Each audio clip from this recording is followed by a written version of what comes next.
The courtroom fell silent as Officer Travis Brantley's hand connected with Judge Malcolm Varelli's face, a sharp crack that echoed through the chamber like a gunshot. For one suspended moment, nobody moved. Nobody breathed. The white cop's palm print bloomed red on the black judge's cheek, and in that instant, a system that had protected men like Travis for generations began to crumble. What happened next wasn't just justice. It was a reckoning 2 centuries overdue. This is the story of how one slap woke an entire nation. Stay with me until the very end and drop a comment with your city so I can see how far this truth travels. Because what you're about to hear, it changes everything. The morning of September 14th started like any other Tuesday in Judge Malcolm Varelli's courtroom. Sunlight filtered through the tall windows of Courtroom 7B, catching dust motes that drifted lazy and golden through air thick with anticipation. Outside, the city of Philadelphia hummed with its usual chaos, traffic, and noise, and the relentless forward march of people who had places to be. But inside these walls, time moved differently. Inside these walls, Malcolm Varelli held court. He was a man who commanded respect without demanding it. 47 years old, with salt and pepper hair cropped close to his scalp and eyes that missed nothing. 22 years on the bench had taught him to read people the way others read books. Every nervous twitch, every defiant stare, every tremor in a voice told him what he needed to know. And right now, looking at the young boy seated at the defendant's table, Malcolm knew something was very, very wrong. Jalen Ford was 14 years old. Slight-build skin the color of warm mahogany, wearing a button-down shirt 2 sizes too big, that his mother had clearly bought, hoping he'd grow into it. His hands were folded on the table in front of him, and he kept his eyes down. Not out of guilt, Malcolm noted, but out of something far more troubling. Fear. The courtroom was packed. Every seat in the gallery filled, people standing along the back wall, reporters with their notebooks ready, phones raised to catch every moment. This wasn't a murder trial. This wasn't a drug case or an armed robbery. This was a 14-year-old boy accused of assaulting a police officer. With eye contact. Malcolm looked down at the file in front of him, reading the charge for what had to be the 100th time, still not quite believing it. Threatening behavior toward a law enforcement officer. Aggressive eye contact constituting intimidation. He'd seen a lot in 22 years. He'd seen the system bent and twisted in ways that would make the founding fathers weep. But this was something else entirely. The Commonwealth calls Officer Travis Brantley to the stand. The prosecutor announced, her voice crisp and professional, betraying nothing of what she might actually think about this farce. Malcolm watched as Travis Brantley stood from the front row. He was everything Malcolm had expected, mid-30s buzz cut so severe you could bounce a quarter off its shoulders, broad enough to fill a doorway. He wore his uniform like armor, each crease sharp enough to cut badge polished to a mirror shine. But it was the walk that told Malcolm everything he needed to know. Travis Brantley walked like he owned the world, like every step was a conquest, like the very ground should be grateful for the weight of his boots. The bailiff stepped forward. "Raise your right hand. Do you swear to tell the truth, the whole truth, and nothing but the truth, so help you God?" Travis's hand went up steady and sure. "I do." His voice carried that particular cadence Malcolm had heard 1,000 times before, the voice of a man who'd never once doubted his own authority, never once questioned whether the power he wielded was deserved. "Please state your name and occupation for the record." Travis Brantley, patrol officer with the Philadelphia Police Department, badge number 2847. 15 years of service. The prosecutor approached. "Officer Brantley, can you describe the events of August 22nd that led to this charge?" Travis settled into the witness chair like it was a throne. "I was conducting routine patrol in the Fairhill neighborhood approximately 3:30 p.m. I observed the defendant." He pointed at Jalen without looking at him. "Walking along Cambria Street. His behavior appeared suspicious." What about his behavior seemed suspicious? His gait, his posture. He kept looking around. Classic signs of someone about to commit a crime or who'd just committed one. Malcolm felt his jaw tighten. He'd grown up in Fairhill. He knew what walking while black looked like when it was dressed up in official language. And what did you do? I exited my vehicle to conduct a stop and identify. Travis's voice was matter-of-fact, reciting this like it was the most natural thing in the world. I approached the defendant and asked for identification. That's when he became aggressive. Aggressive how? He looked directly at me. Travis leaned forward slightly, and Malcolm saw it, that flicker of something dark in his eyes. Not just looked, stared. Direct, unblinking eye contact. In my training and experience, that's a pre-attack indicator. Animals do it before they strike. Criminals do it before they assault. A murmur rippled through the gallery. Malcolm heard someone whisper, "Jesus Christ," and he couldn't disagree with the sentiment. The prosecutor continued, seemingly oblivious to the insanity of what was being said. "And how did you interpret this eye contact?" "As a direct threat to my safety. I felt threatened by his aggressive demeanor and his refusal to look away. When I told him to lower his gaze, he refused. That's when I knew I was dealing with someone dangerous." Malcolm had heard enough. He held up one hand, and the courtroom fell silent. "Officer Brantley, let me make sure I understand your testimony correctly." He kept his voice level, judicial, giving nothing away yet. "You stopped a 14-year-old boy for walking down a street in his own neighborhood, and you're claiming that making eye contact with you, a grown man, an armed police officer, constitutes assault." Travis met Malcolm's gaze without flinching. "With respect, Your Honor, you weren't there. You didn't see the hostility in his eyes. You didn't feel the threat." "The threat?" Malcolm repeated slowly. "From a 110-pound child. Looking at you. Size doesn't determine danger, Your Honor. Attitude does. And this kid had attitude." The words hung in the air like poison gas. Malcolm glanced at Jalen, who had somehow made himself even smaller in his chair, and then at the woman seated directly behind him, Tanya Ford, the boy's mother. She was gripping the railing so hard her knuckles had gone white, her face a mask of barely controlled fury and fear. Malcolm turned back to Travis. "Officer Brantley, in your 15 years of service, how many stops have you made for threatening eye contact?" Travis didn't hesitate. "Hundreds. It's a key indicator." "And how many of those hundreds of stops resulted in finding actual weapons or evidence of actual crimes?" For the first time, Travis paused. "I don't keep exact statistics." "Approximate, then." "Maybe 20%. 20%, Malcolm said. "So 80% of the time you're stopping people who are doing absolutely nothing wrong." "With respect, Your Honor, the 20% who are armed justify the stops." "Do they?" Malcolm leaned forward. "Let me ask you something else, Officer Brantley. In your training, were you taught that direct eye contact is a sign of aggression?" "Yes, sir." "Were you also taught that avoiding eye contact is a sign of guilt?" The silence that followed was deafening. Travis shifted in his seat, the first crack in his armor. "Well, yes, both can be indicators depending on context. So, let me understand. If a young black man looks at you, he's being aggressive. If he looks away, he's hiding something. Is that correct?"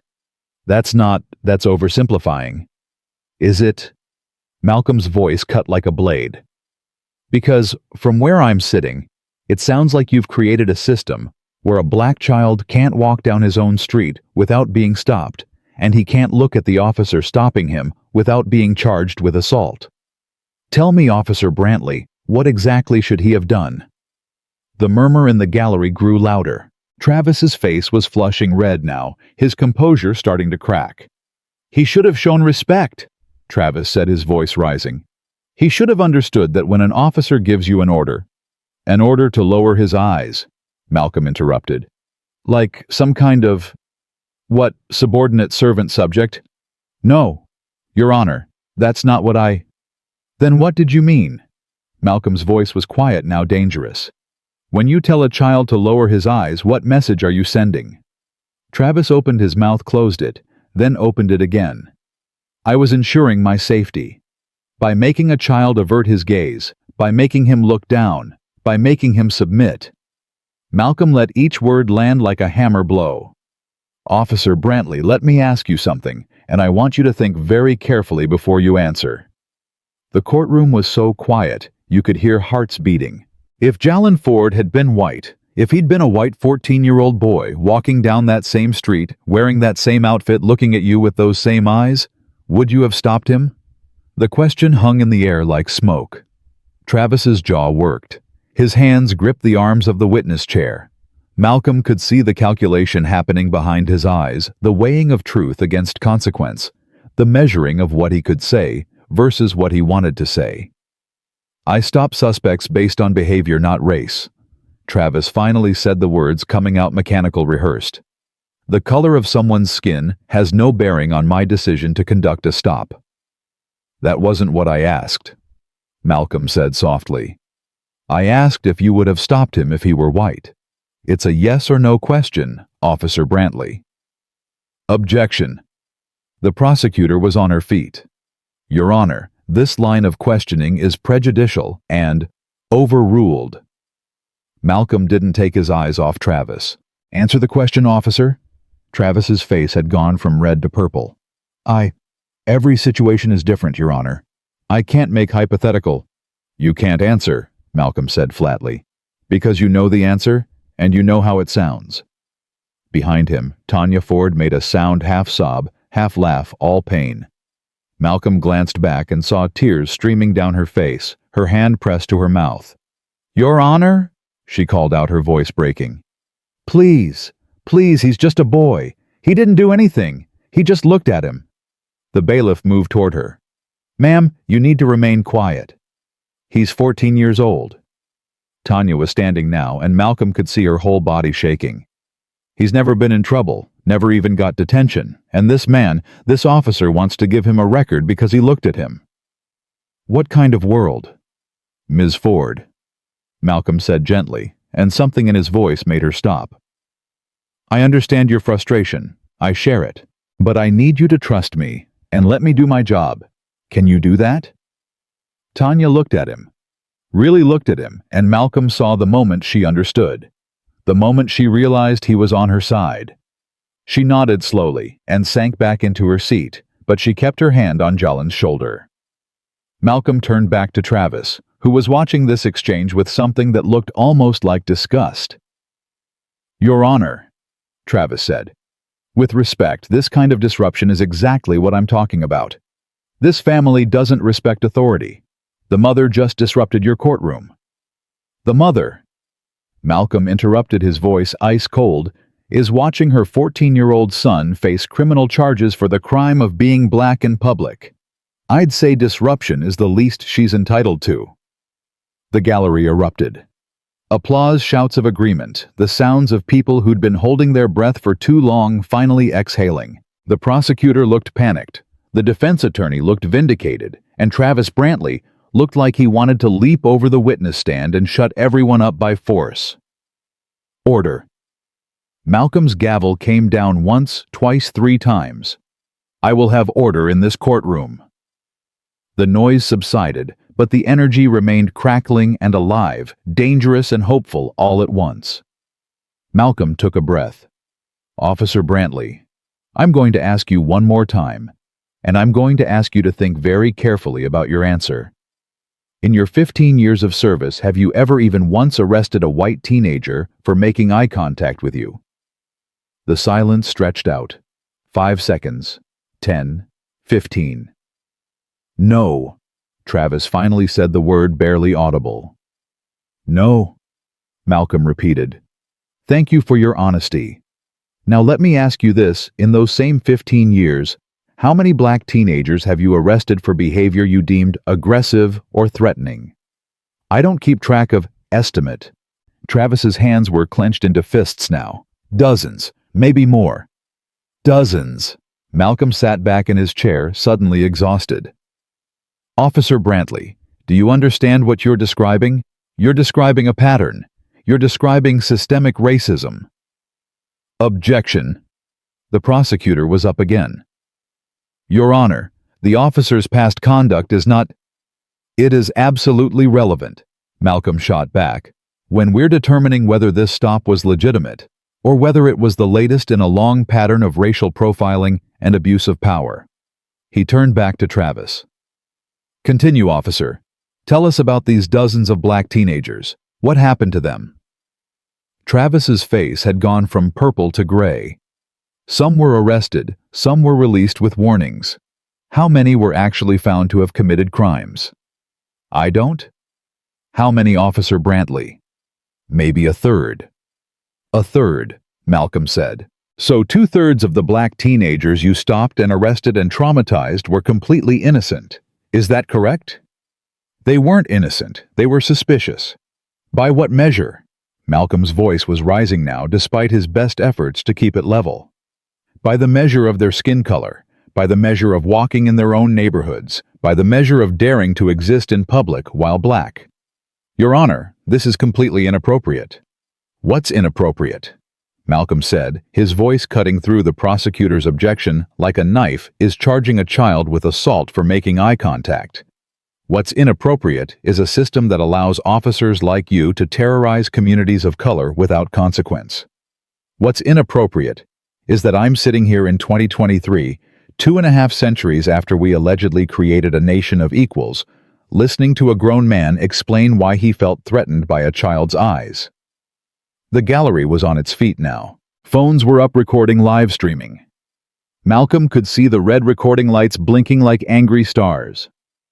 Good. Let them record. Let the whole world see. Travis was standing too, his face twisted with rage. With all due respect, Your Honor, you don't know what it's like out there. You sit up here in your nice courtroom in your nice robes making nice speeches about equality, but you don't walk the streets. You don't deal with these people. These people. Malcolm's voice was deadly quiet. Officer Brantley, I want you to finish that sentence. I want you to tell this courtroom exactly what you mean by these people. Travis caught himself, but too late. The words were out there hanging in the air like a confession. I meant the criminal element, the gang members, the drug dealers. You meant black people, Malcolm said flatly. You meant people who look like Jalen, people who look like his mother, people who look like me. The courtroom seemed to vibrate with tension. Malcolm could feel it building, could feel the moment approaching when everything would either break apart or break through into something new. Your Honor, Travis said, and now his voice had taken on a wheedling, desperate quality. I'm not a racist. I've never used racial slurs. I've never— You don't have to use slurs to be racist, Malcolm interrupted. You just have to see a black child as a threat. You just have to assume criminality based on skin color. You just have to create a world where looking someone in the eye is a crime if your eyes are black and theirs are white. He paused, letting that sink in. Officer Brantley, I'm going to make a ruling, and I'm going to explain it very carefully so that everyone in this courtroom understands. He looked out at the gallery, at the cameras, at the reporters scribbling frantically in their notebooks. Making eye contact is not a crime. Walking in your own neighborhood is not a crime. Being black in America is not, and will never be, not, in my courtroom a crime. The charges against Jalen Ford are dismissed. Completely, totally, and without prejudice. The explosion of noise was immediate and overwhelming. Tanya Ford collapsed into her seat, sobbing. Jalen looked up for the first time, his eyes wide with disbelief. The defense attorney was grinning like he'd won the lottery, and Travis Brantley looked like he'd been slapped. Your Honor, he was shouting now, barely controlled. You can't just— I can, Malcolm said quietly. And I am. Furthermore, I am ordering a full review of every arrest you've made in the past 5 years, every stop, every charge, every interaction with a black suspect. If this pattern continues, and I suspect it will, I will personally recommend that the district attorney's office investigate you for civil rights violations. Travis took a step forward, and Malcolm saw the bailiff tense, ready to intervene. But Travis stopped himself, visibly shaking with rage. "This isn't over," he said, his voice low and threatening. "You think you can just embarrass me in front of all these people? You think you can just throw out a legitimate arrest because of some social justice crusade?" "I think I can do my job," Malcolm said calmly, "which is to ensure that justice is served. And there is no justice in prosecuting a child for existing." Travis's hands were shaking now. "You're going to regret this. You and this whole family. I will make sure—" "Are you threatening a judge in open court, Officer Brantley?" Malcolm's voice could have frozen water. "Because that actually is a crime." The bailiff was moving now, but Travis held up his hands. "I'm not threatening anyone. I'm just stating facts. Actions have consequences." "They certainly do," Malcolm agreed. "Which is why you're going to leave my courtroom right now before you say something else you'll regret." For a long moment, nobody moved. Travis and Malcolm locked eyes, and in that gaze was the weight of centuries, all the power, all the fear, all the rage that had built up over generations of abuse and oppression, and the quiet, desperate hope that maybe, just maybe, things could change. Then Travis turned and walked out, his boots echoing on the marble floor. But at the door, he paused and looked back.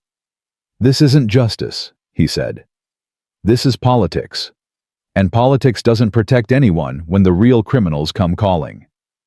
"Get out," Malcolm said quietly. Travis left. But Malcolm knew, could feel it in his bones, that this wasn't over. Not by a long shot. The rest of the courtroom was still buzzing with energy. Tanya had her arms around Jalin, whispering to him, crying and laughing at the same time. People were filming, talking, already spreading the news through social media. Malcolm could imagine the headlines forming: "Judge dismisses charges against teen in controversial eye contact case." "Black judge challenges." "Police officer on racial profiling." "Courtroom drama exposes systemic racism." Good. Let them write their stories. Let the truth spread like wildfire. But as Malcolm looked at Jalin Ford's face, still scared, still uncertain, still too young to be dealing with any of this, he felt a wave of sadness wash over him. Because he knew this was just one case. One child, one moment of justice in a system built on injustice. How many other Jalins were out there right now being stopped for walking, for looking, for existing? How many Travis Brantleys were out there convinced they were protecting society when they were really just perpetuating the same old hate? The prosecutor approached the bench, her face carefully neutral. "Your Honor, I'd like to request a sidebar." Malcolm nodded, and they moved to the side of the courtroom, out of earshot of the gallery. "Judge Varelli," she said quietly, "I understand your position, but the police union is going to have a field day with this. They're going to say you're soft on crime, that you're letting personal politics interfere with justice." "Let them say what they want," Malcolm interrupted. "I've been on this bench for 22 years and I've never once made a ruling I couldn't defend. Can you honestly tell me you believed this case had merit?" She hesitated, then shook her head. "No, between you and me, I thought it was bullshit from the start. But my boss said to prosecute, so—" "So you were following orders," Malcolm finished. "Like Travis was following his training. Like everyone in this system is following the rules that keep it broken." He looked her in the eye. "You know what the problem is.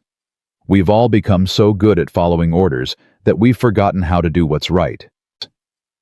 She didn't have an answer for that. Nobody did. As the courtroom slowly emptied, Malcolm sat at his bench watching people file out. He saw a woman in the gallery, mid-30s, professional-looking, with a press badge hanging from her neck. She wasn't writing in a notebook like the other reporters. She was just watching. And the look on her face was complicated. Angry, sad, familiar. Their eyes met, and Malcolm saw something flicker across her expression. Recognition, maybe, or kinship. Someone else who'd seen this before, who knew how the story went, who understood that what happened today was both a victory and just the opening salvo in a much longer war. The woman pulled out her phone, typed something quickly, then looked up at Malcolm one more time. She nodded just once, barely perceptible, and then she was gone. Malcolm didn't know her name yet. Didn't know that she was Renee Morrison, investigative journalist. Didn't know that she had her own history with Travis Brantley. Her own scars, her own reasons for being in this courtroom today.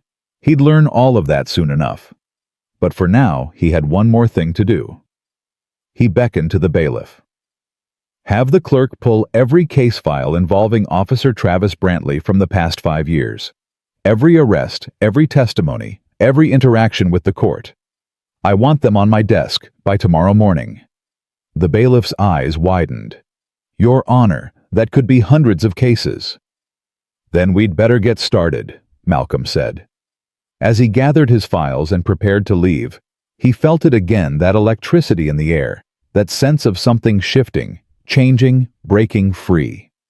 The video footage of today's hearing was probably already going viral, spreading through social media like a virus of truth. By tonight, millions of people would see Travis Brantley's testimony. They'd hear Malcolm's questions. They'd watch justice, real justice. The kind that saw people as people, instead of threats or statistics. Finally push back against the machine. Outside the courthouse, a crowd was gathering. Word had spread fast. People held signs. Justice for Jalan. Black Lives Matter. End police racism. And in the center of it all, barely visible through the press of bodies, Malcolm could see Tanya Ford holding her son close, finally able to breathe again. But somewhere in the city, Travis Brantley was seething. Somewhere the wheels of institutional protection were starting to turn. Somewhere powerful people were making phone calls, issuing orders, preparing their defense. The battle had been won. But the war was just beginning. And Malcolm Varelli, sitting alone in his chambers as the sun set over Philadelphia, knew with absolute certainty that things were about to get much, much worse before they got better. The phone on his desk rang. He almost didn't answer it. But something, instinct maybe, or fate, made him pick it up. Judge Varelli. This is Captain Doyle Mercer, Philadelphia PD. I think we need to talk about what happened in your courtroom today. Malcolm closed his eyes, took a breath, and prepared for the next round. I think we do, Captain. I think we do. Captain Doyle Mercer's voice came through the phone line smooth as oil on water. Judge Varelli, I've been reviewing the transcript from today's hearing. Officer Brantley is one of my best men. 15 years exemplary record, multiple commendations. He arrested a child for making eye contact. Malcolm interrupted his exhaustion, turning to something sharper. I don't care if he's got a Medal of Honor. That arrest was unconstitutional. With respect, Your Honor, you weren't on that street. You didn't assess the threat level. Mercer's tone shifted, became harder. Officer Brantley made a judgment call based on his training and experience. Second-guessing him from your bench undermines every officer trying to keep this city safe. Malcolm stood, phone pressed to his ear, looking out his chamber window at the growing crowd below. Captain, I've ordered a review of every arrest Officer Brantley has made in the past 5 years. If you have concerns about that, you can take them up with a review. Mercer's laugh was cold. Judge, do you have any idea what kind of message that sends? You're telling every criminal in this city that all they have to do is cry racism and they walk free. I'm telling every officer in this city that they don't get to terrorize people because of the color of their skin. Malcolm's grip tightened on the phone.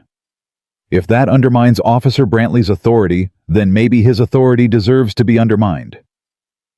The silence that followed crackled with unspoken threats. This conversation isn't over, Mercer finally said. Not by a long shot. The line went dead. Malcolm set the phone down carefully, his hands shaking slightly. 22 years on the bench, and he'd never felt this kind of pressure. Not from mob bosses, not from politicians, not from anyone. But this was different. This was the machine waking up, recognizing a threat, preparing to crush it. His phone buzzed. A text from an unknown number. That was brave. Also stupid. Be careful. Before he could process that, another text came through, this one with a video attachment. Malcolm clicked it, and his own face filled the screen, the footage from today's hearing already edited into a sharp 2-minute clip. "Would you have stopped him if he were white?" his recorded voice asked, and even through the phone's tiny speaker, Malcolm could hear the power in those words. The video had been posted 30 minutes ago. It already had 50,000 views. Malcolm sat down heavily. This was going to spread. Fast. His office door opened without a knock, and his clerk rushed in breathless. "Judge, you need to see this. The video, it's everywhere. Twitter, Facebook, TikTok. People are calling it the courtroom reckoning. There are already think pieces being written, news vans showing up outside."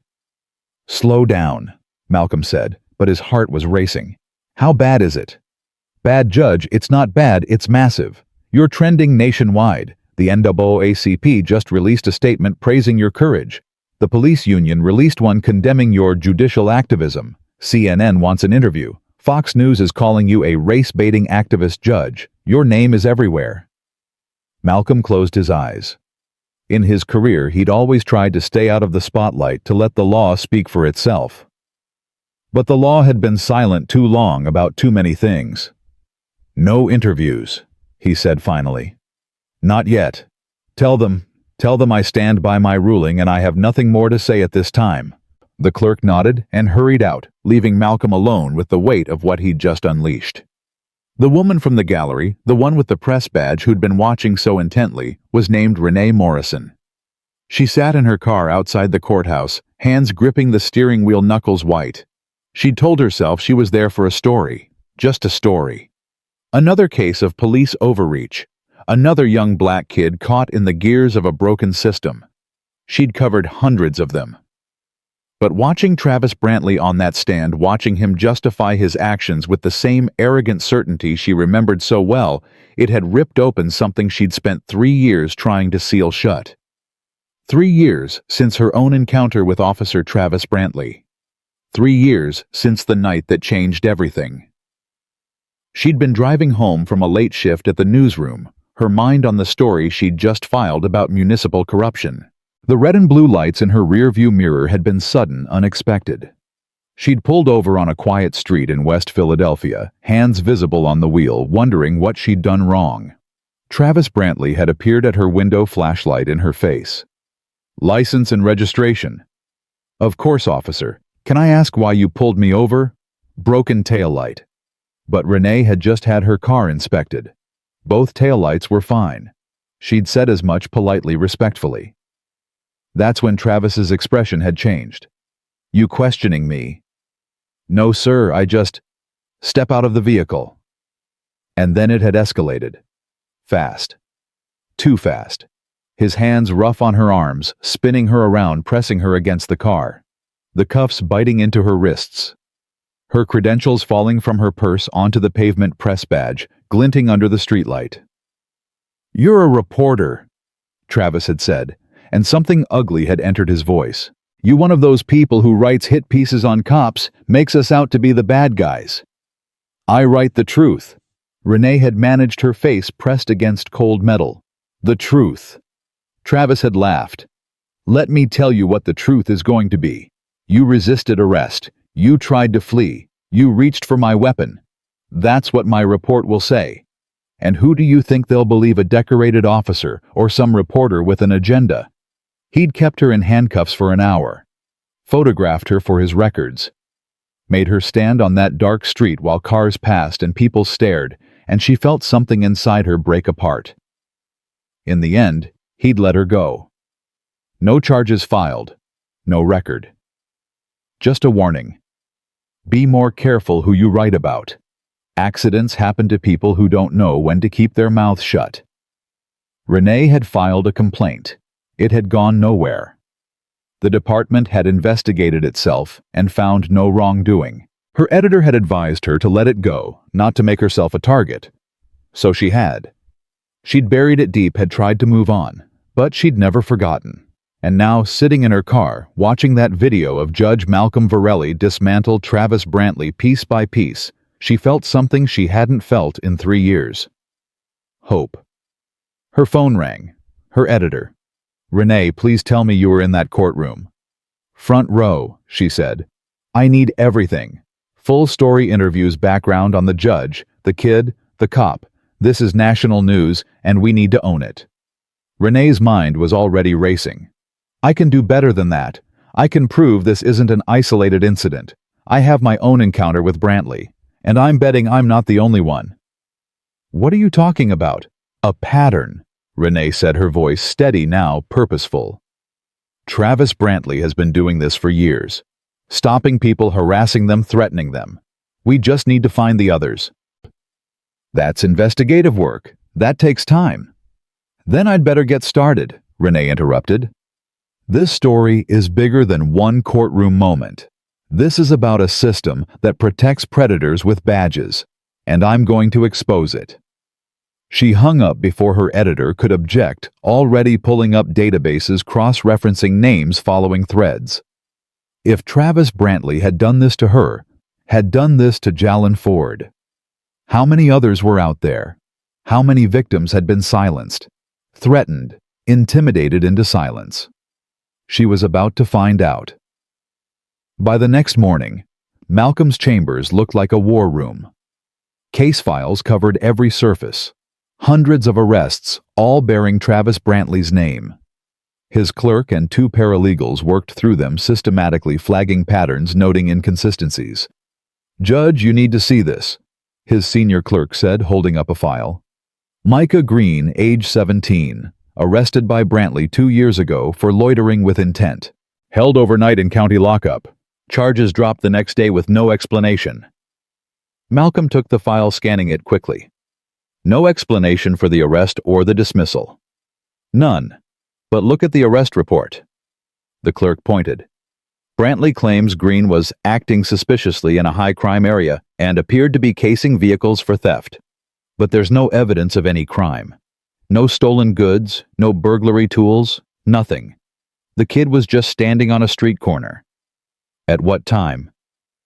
3 in the afternoon, after school. Malcolm felt his jaw tighten. Where's Micah Green now? According to the file, he's enrolled at Temple University, journalism major. Get him on the phone. I want to talk to him. 20 minutes later, Micah Green walked into Malcolm's chambers. He was tall, lanky, with close-cropped hair and eyes that seemed older than his 19 years. He moved carefully, like someone who'd learned to take up as little space as possible. "Mr. Green," Malcolm said, standing to shake his hand. "Thank you for coming on such short notice." "Judge Varelli." Micah's voice was quiet. "I saw the video. What you said to Officer Brantley, I've been waiting 2 years to hear someone say that. Tell me what happened to you." And Micah did. The story poured out, how he'd been walking home from school, stopped by Travis, without cause, searched without consent. How Travis had found nothing but had arrested him anyway, thrown him in a cell overnight with grown men with criminals. How Micah had been terrified, 17 years old and alone, listening to the sounds of violence echoing through the cell block. "He came to see me before I was released." Micah said, his voice shaking now. "Brantley. He stood outside my cell and he smiled. He said, 'Remember this feeling. Remember what happens when you don't respect authority, because next time you might not walk out.'" Malcolm felt rage building in his chest, hot and dangerous. "Did you file a complaint?" "My mother wanted to, but we talked to a lawyer and he said it would be our word against a cop's. He said it could make things worse." Micah looked down at his hands. "So we let it go. I tried to forget about it, tried to move on, but I never really did." "Mr. Green," Malcolm said carefully, "how would you feel about testifying about this publicly? On the record?" Micah's head snapped up. "Testify where?" "I'm building a case, not just against Officer Brantley, but against the pattern of behavior he represents. But I need victims willing to come forward. I need people brave enough to tell their stories." For a long moment, Micah didn't speak. Malcolm could see the war happening behind his eyes, the fear of retaliation battling against the desperate need for justice. "If I testify," Micah finally said, "will it make a difference? Will it actually change anything? I don't know, Malcolm admitted. But I know that silence never changes anything. And I know that what happened to you was wrong. So wrong. And someone needs to say that out loud. Micah stood, walked to the window, looked out at the city. When he turned back, there were tears in his eyes, but his voice was steady. I'll testify. Whatever you need, I'll do it.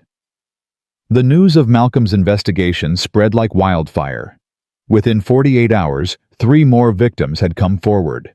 Then 5 more. Then a dozen. All with eerily similar stories stopped, without cause, harassed, intimidated, threatened. All by Officer Travis Brantley. Renee Morrison compiled every account, verified every detail, cross-referenced every date and time. Her article dropped on Thursday morning, and it was devastating. Officer's pattern of abuse. Decade of harassment exposed. The piece didn't just detail Travis's actions. It connected them to a larger system, a police department that received complaints and buried them. Supervisors who saw red flags and ignored them, a union that protected its own, regardless of the cost to the community. And in the center of it all was Captain Doyle Mercer, whose name appeared again and again in internal documents that Renee had managed to obtain. Complaints forwarded to his desk that mysteriously disappeared. Investigations he'd overseen that concluded with no findings. A pattern of protection that went back years. By Thursday afternoon, the police union had called an emergency press conference. By Thursday evening, protesters had gathered outside police headquarters demanding accountability. By Friday morning, the mayor's office was under siege. And Travis Brantley. He'd gone silent. No statements, no interviews, no appearances. Just silence. But Malcolm knew that silence was temporary. Cornered animals fought back. And Travis was definitely cornered. The explosion came on Friday afternoon, and it came from an unexpected direction. Malcolm was back in court, presiding over a routine case when the commotion started. Raised voices in the hallway security, trying to calm someone down, and then the courtroom doors burst open. Tanya Ford stood in the doorway, her face streaked with tears, her son Jalen clutching her arm. "Judge Varelli," she shouted, her voice breaking. He came to our house and he threatened us." The courtroom erupted. Malcolm's gavel came down hard. "Order Ms. Ford, who came to your house." "That officer, Brantley, last night late. He knocked on our door, and when I answered, She was sobbing now, barely able to get the words out. "He said we'd made a big mistake. He said going after him was going to cost us everything. He said Jalen should watch his back because accidents happen to boys who don't know their place." The gallery exploded with shouts. Reporters were already on their phones, already breaking the news. And Malcolm felt something cold settle in his stomach. "Did you call the police?" he asked, though he already knew what the answer would be. Tanya's laugh was bitter, broken. "Call the police. He is the police." "Who am I supposed to call? Who's going to help us?" Malcolm looked at the bailiff. "Contact the district attorney's office immediately.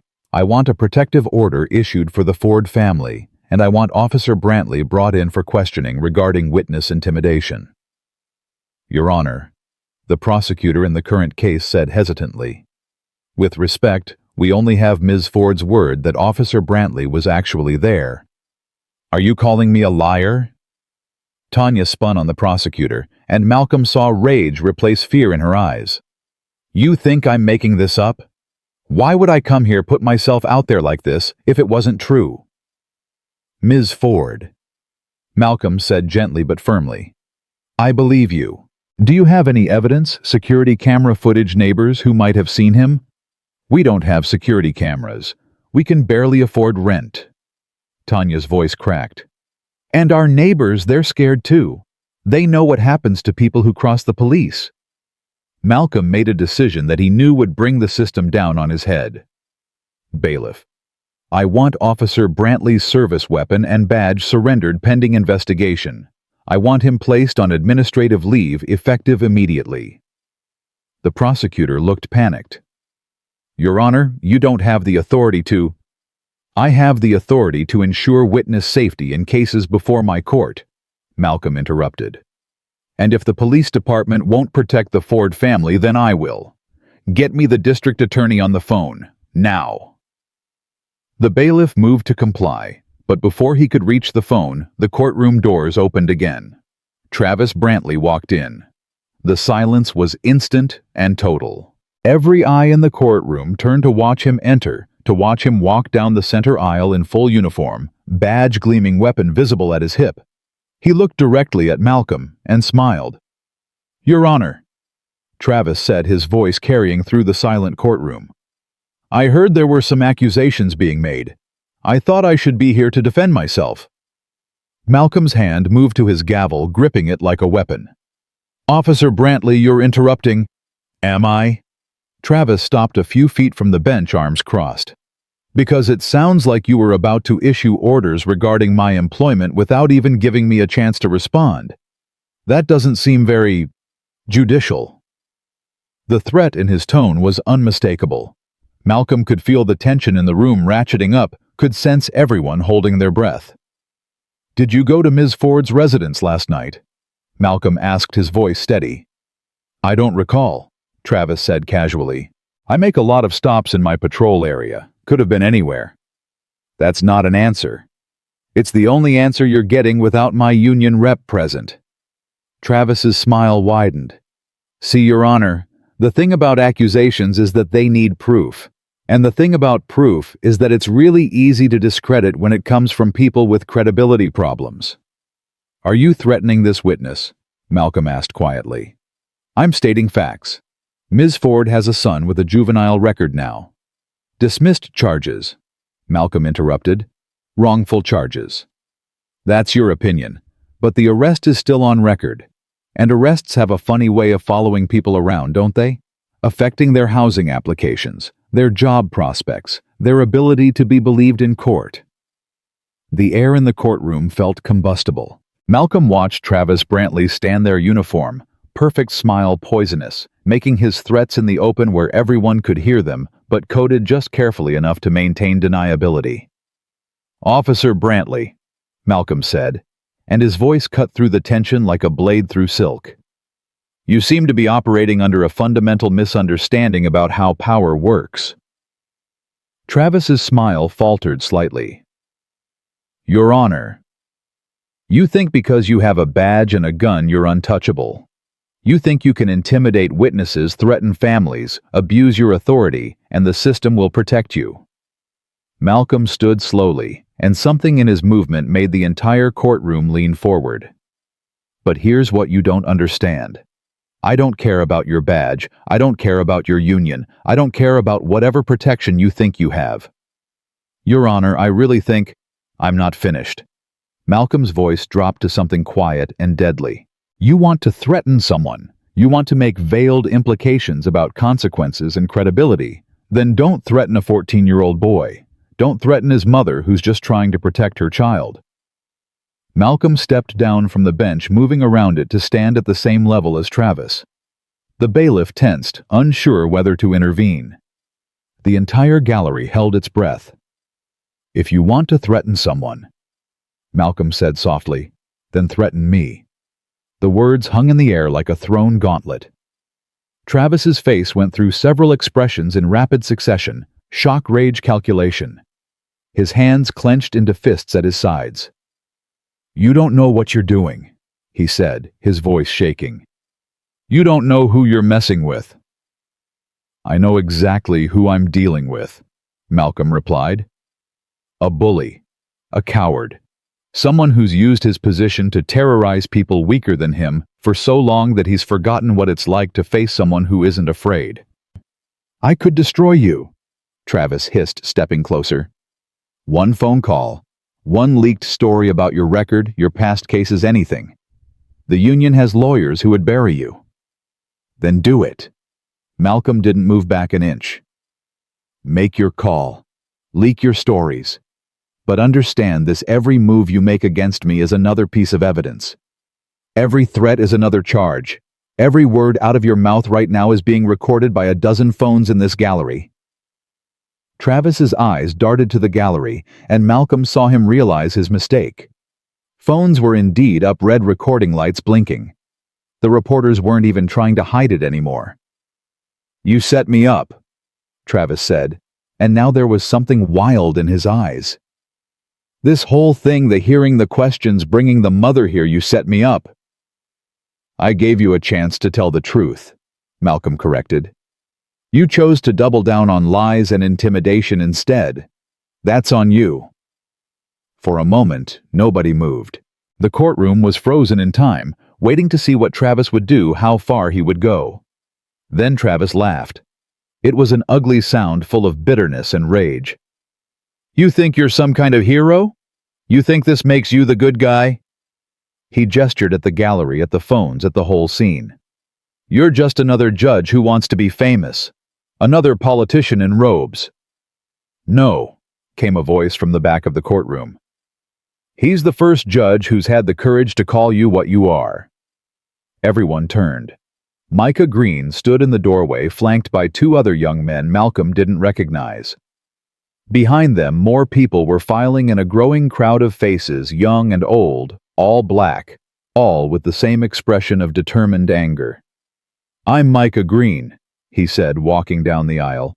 "Officer Brantley arrested me 2 years ago for standing on a corner after school. Held me overnight, threatened me, told me to remember my place." One of the young men beside him spoke up. "I'm Deshaun Carter.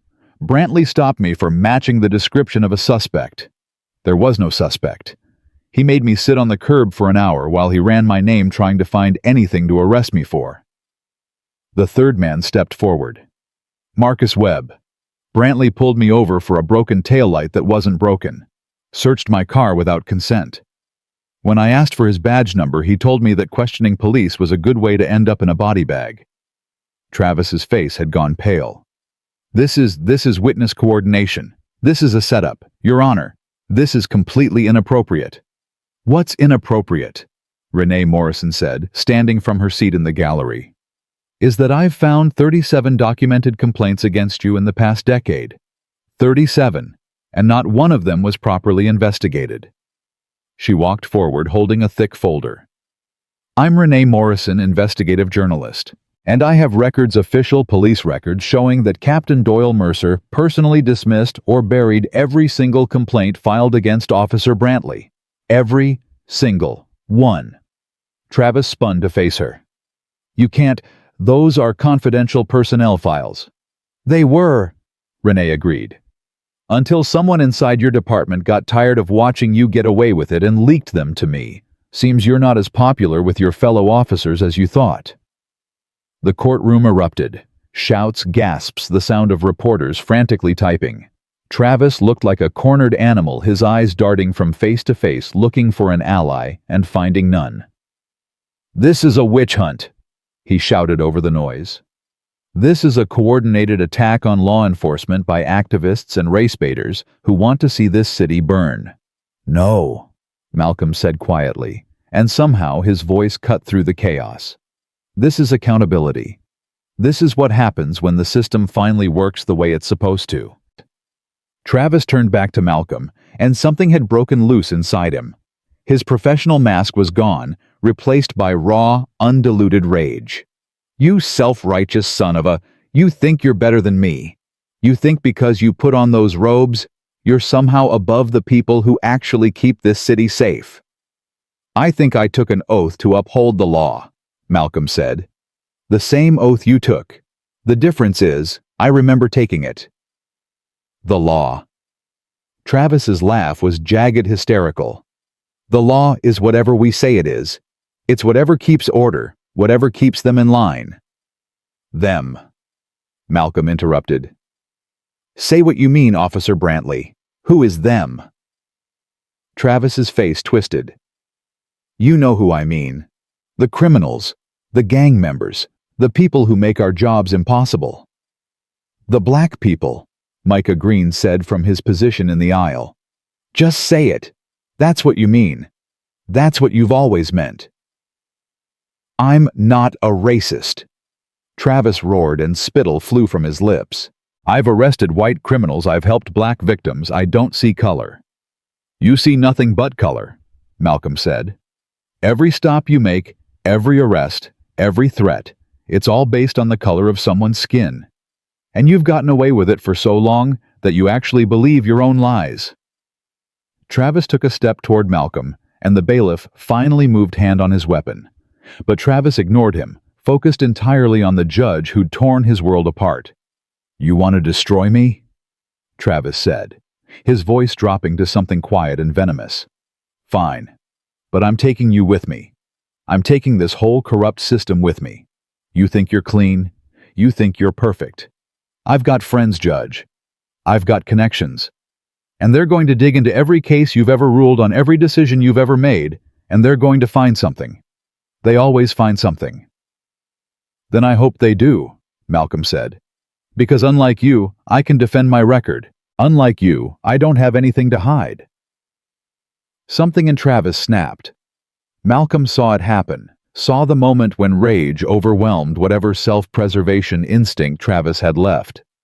He saw Travis's hand come up, saw it moving in what felt like slow motion, saw it arcing toward his face. The slap connected with a sound like a firecracker going off. Malcolm's head snapped to the side, pain exploding across his cheek. For a moment, the entire courtroom seemed to hold its breath. Then everything erupted at once. The gallery exploded with shouts. The bailiff lunged forward, grabbing Travis's arm. Other court officers poured in from the side doors. Tanya Ford screamed. Jalen stood frozen, eyes wide with shock. And somewhere in the chaos, Malcolm heard the click and whir of cameras, the beep of phones recording, capturing this moment for eternity. Malcolm straightened slowly, his hand going to his cheek where Travis's palm had left a burning red mark. His ears were ringing. His vision had gone white at the edges. But through it all, one thought rang clear and bright in his mind. Got you. Officer Travis Brantley, Malcolm said, and his voice was steady, despite the pain, despite the shock, despite everything.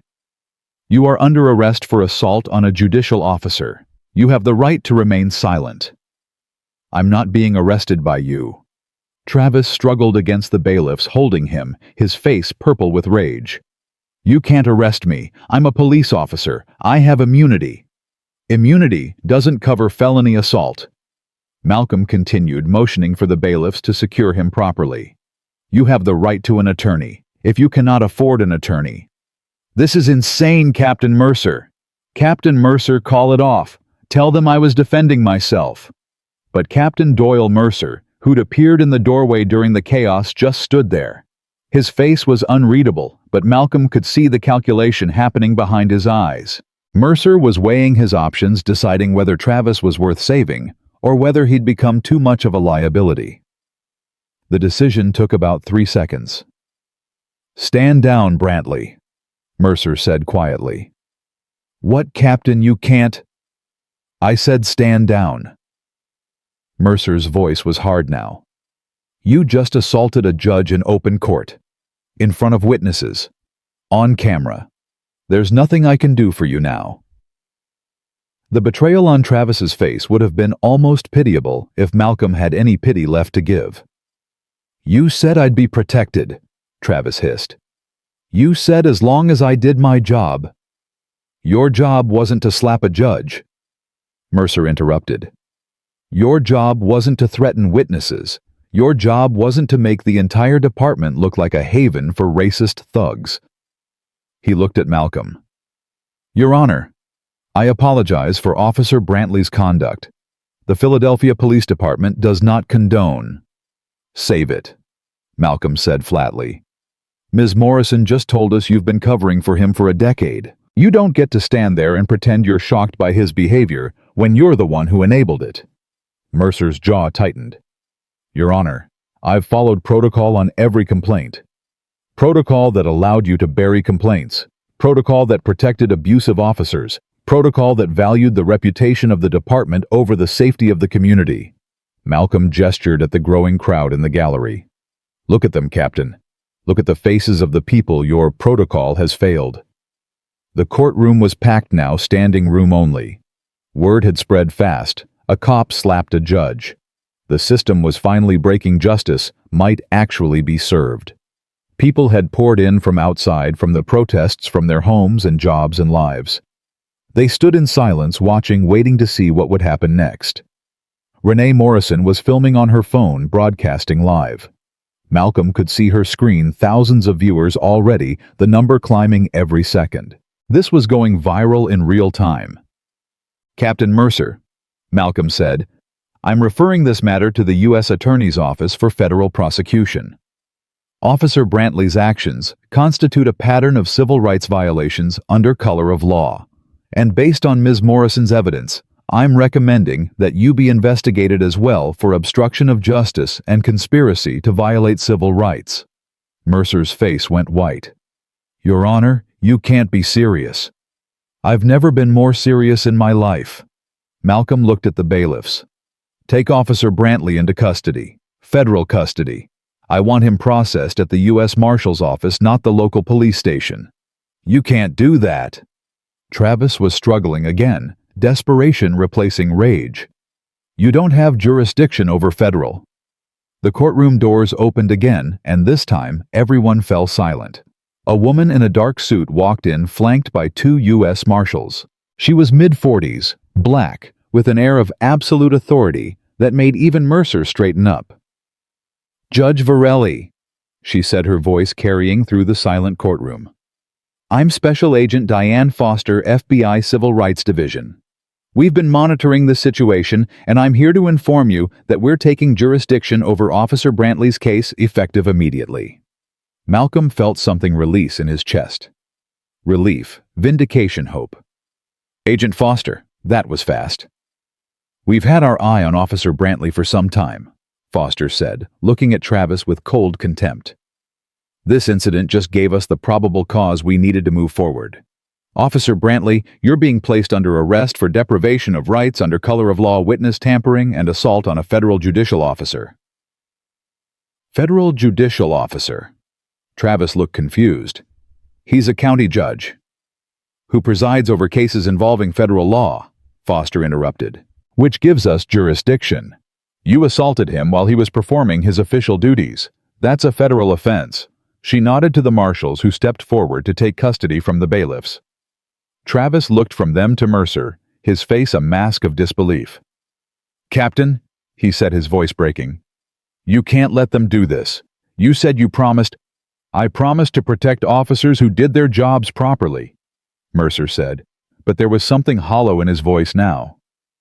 "You crossed a line, Brantley. Multiple lines. There's nothing I can do." "Nothing you can do?" Travis laughed, wild and bitter.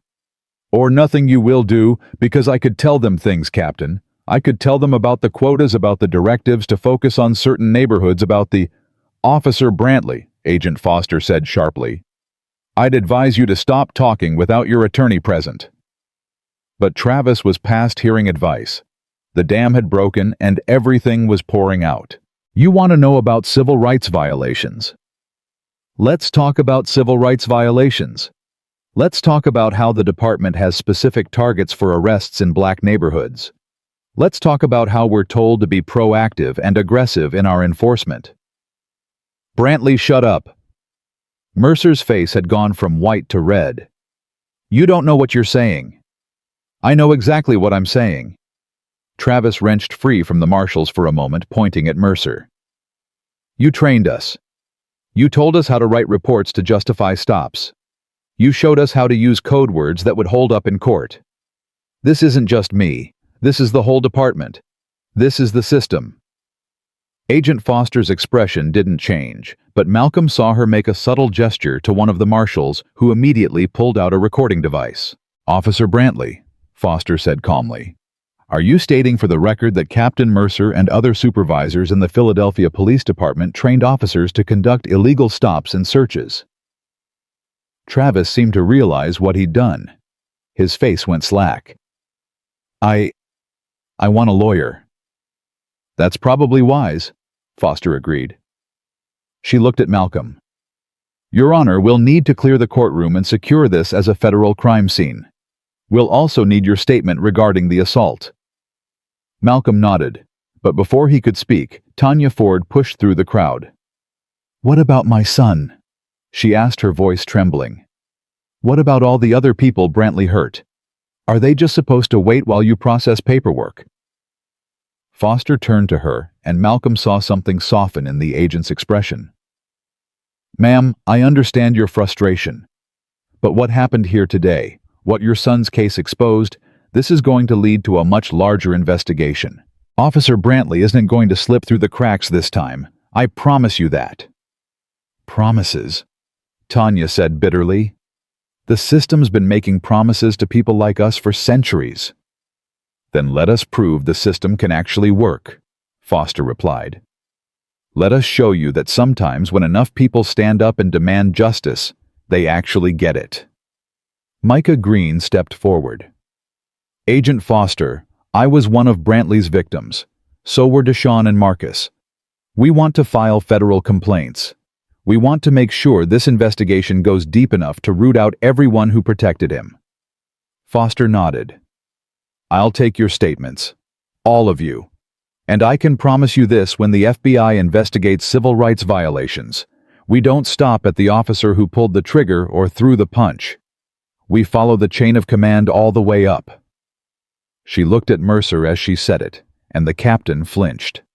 Malcolm's phone buzzed. A text from an unknown number. "The video has 2 million views. #OneSlap is trending nationwide. You've started something that can't be stopped."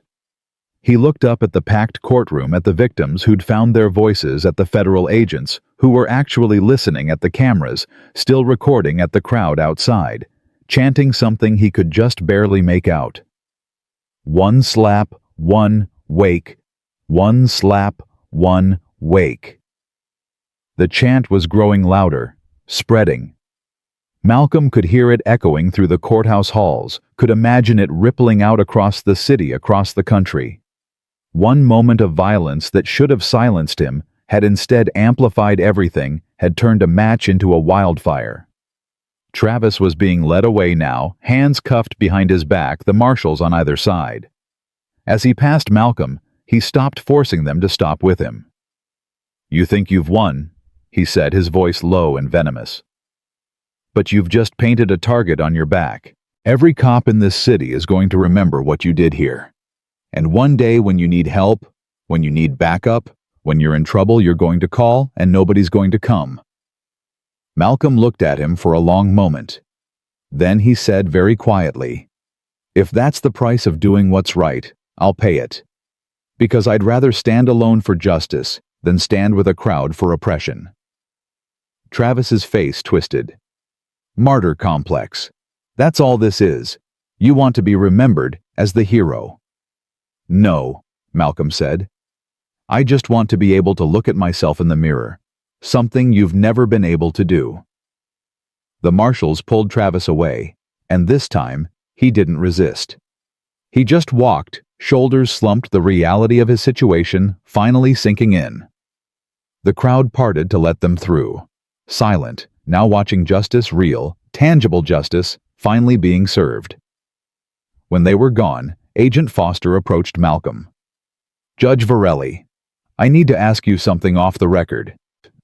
"Go ahead." "How did you know? When you challenged him, when you pushed him, did you know he'd snap like that?" Malcolm touched his cheek, still tender where Travis had struck him. "I hoped he wouldn't. But I suspected he would. Men like Travis, they're used to intimidation working. They're used to people backing down. When someone doesn't back down, when someone calls their bluff, they don't know how to handle it. Their training kicks in, except their training is violence. You put yourself at risk. So do the people he's been terrorizing for 15 years, Malcolm replied. The difference is, I chose this. They didn't. Foster studied him for a moment. We're going to need your full cooperation with this investigation. It's going to get ugly. The police union will come after you. Politicians will choose sides. You'll become a lightning rod for every debate about race and policing in America. I already am, Malcolm said, gesturing at the chanting crowd outside. Might as well make it count for something. Renee Morrison approached them, her phone still in her hand. Judge Varelli, my live stream just hit 5 million viewers. People are organizing protests in 20 cities. The hashtag #OneSlap is the top trend globally. You're about to become the most famous judge in America. Malcolm closed his eyes briefly. I don't want fame. Too late, Renee said, but her voice was gentle. But maybe you can use it. Maybe this is the moment things actually change. Or maybe it's just another viral moment that everyone forgets about in a week, Malcolm said tiredly. No. Micah Green stepped forward again, and there was steel in his voice now. This is different. This time we have proof. This time we have the FBI involved. This time the whole world is watching. This doesn't end until the system changes. Malcolm looked at the young man, 19 years old, a journalism major, someone who should have been worried about exams and parties and normal college things. Instead, he was standing in a courtroom, demanding accountability from a system that had tried to break him. You're braver than I was at your age, Malcolm said. I learned it from watching you, Micah replied. From watching you stand up to Brantley. From watching you refuse to back down. If a judge can do it, then so can we. Outside, the chanting grew louder. One slap, one wake, justice now, no more silence. Captain Mercer, who'd been standing silently near the door, finally spoke. Judge Varelli, for what it's worth. I didn't know it would come to this. Malcolm turned to him, and all the exhaustion and anger and determination of the past week crystallized into a single cutting response. Yes, you did. You knew exactly what Travis Brantley was. You knew what he was doing. You just didn't care because it was easier to protect him than to fix the system. But here's what you didn't know. Captain, you didn't know that eventually the bill would come due. Well, it's due, and you're going to pay it along with him. Mercer opened his mouth, closed it, then turned and walked out. Malcolm watched him go, wondering how many other Mercers were out there. How many supervisors who looked the other way? How many administrators who chose institutional protection over human dignity? Too many. Far too many. But today, right now, in this moment, one of them had been exposed. One of them had failed to protect his officer. One crack in the wall. It was a start. Agent Foster secured the courtroom within the hour, but the energy outside only intensified. Malcolm could hear it through the thick walls, thousands of voices now chanting, demanding, refusing to disperse. The video of Travis's slap had become more than viral. It had become a rallying cry. Inside his chambers, Malcolm sat with an ice pack pressed to his swollen cheek while Foster's team set up recording equipment. Renee Morrison had been granted access as an observer, her journalist credentials, and the fact that she'd been the one to break the pattern of abuse, giving her a seat at the table. Micah Green, Deshaun Carter, and Marcus Webb waited in the outer office ready to give their statements. Before we begin formal interviews, Foster said, setting a thick file on Malcolm's desk. You need to see something. We've been building a case against Brantley for 8 months. Your ruling in the Jalen Ford case accelerated our timeline, but we already had evidence of a pattern. She opened the file, and Malcolm felt his stomach drop. Page after page of incident reports, arrest records, complaint forms. All in Travis Brantley's name. All dismissed, buried, or marked as unfounded. 8 months, Malcolm asked. Why didn't you move sooner? Because we needed something that would crack the wall of silence, Foster replied. Police departments protect their own. We needed either an officer willing to turn or a victim brave enough to testify publicly. We had neither. Until today. She pulled out a photograph, a young man, maybe 17, smiling at the camera. Malik Crooms died 3 years ago. Official report says he fled from a traffic stop, reached for Officer Brantley's weapon during a struggle, was shot in self-defense. Malcolm studied the photo. I remember this case. It was ruled justified by internal affairs. It was. Foster agreed.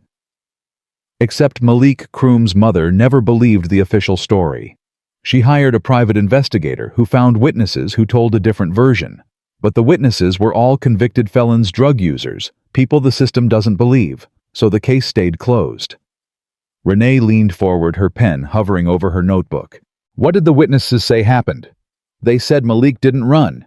They said he complied with every order. They said Brantley escalated the situation, got aggressive, and when Malik asked why he was being stopped, Brantley grabbed him, slammed him against the car, and when Malik tried to pull away, tried to protect himself from being hurt, Brantley shot him. Twice. In the back. The silence in the chamber was deafening. Jesus Christ, Malcolm whispered. And Internal Affairs cleared him. The investigation was supervised by Captain Doyle Mercer, Foster said. Who determined that the witnesses were unreliable, and Officer Brantley's account was consistent with his training and experience. Case closed. Justified shooting. Malcolm's hands clenched into fists. How many others? How many other cases like this? That's what we're trying to determine, Foster said. But it's been difficult because the records... She paused, choosing her words carefully. The records have been altered. Altered how? Ms. Morrison, Foster said, turning to Renee. Why don't you explain what you found? Renee pulled out her laptop, opening several files. When I started investigating Brantley, I requested copies of arrest reports and incident files through FOIA requests. But I also have a source inside the police records department, someone who's been documenting discrepancies for years. She turned the laptop screen toward Malcolm. 2 versions of the same arrest report side by side. Same case number, same date, same officer. But the details were different. The one on the left is the original report filed the night of the arrest, Renee explained. It says the suspect was stopped for walking in a high-crime area and acting nervous. The one on the right is the version currently in the official database. It says the suspect matched the description of a robbery suspect and made furtive movements toward his waistband.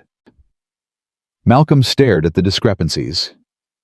Someone changed the report, made it sound more justified. Not someone, Renee said. These changes all have digital signatures. They were made by someone with supervisory access to the record system.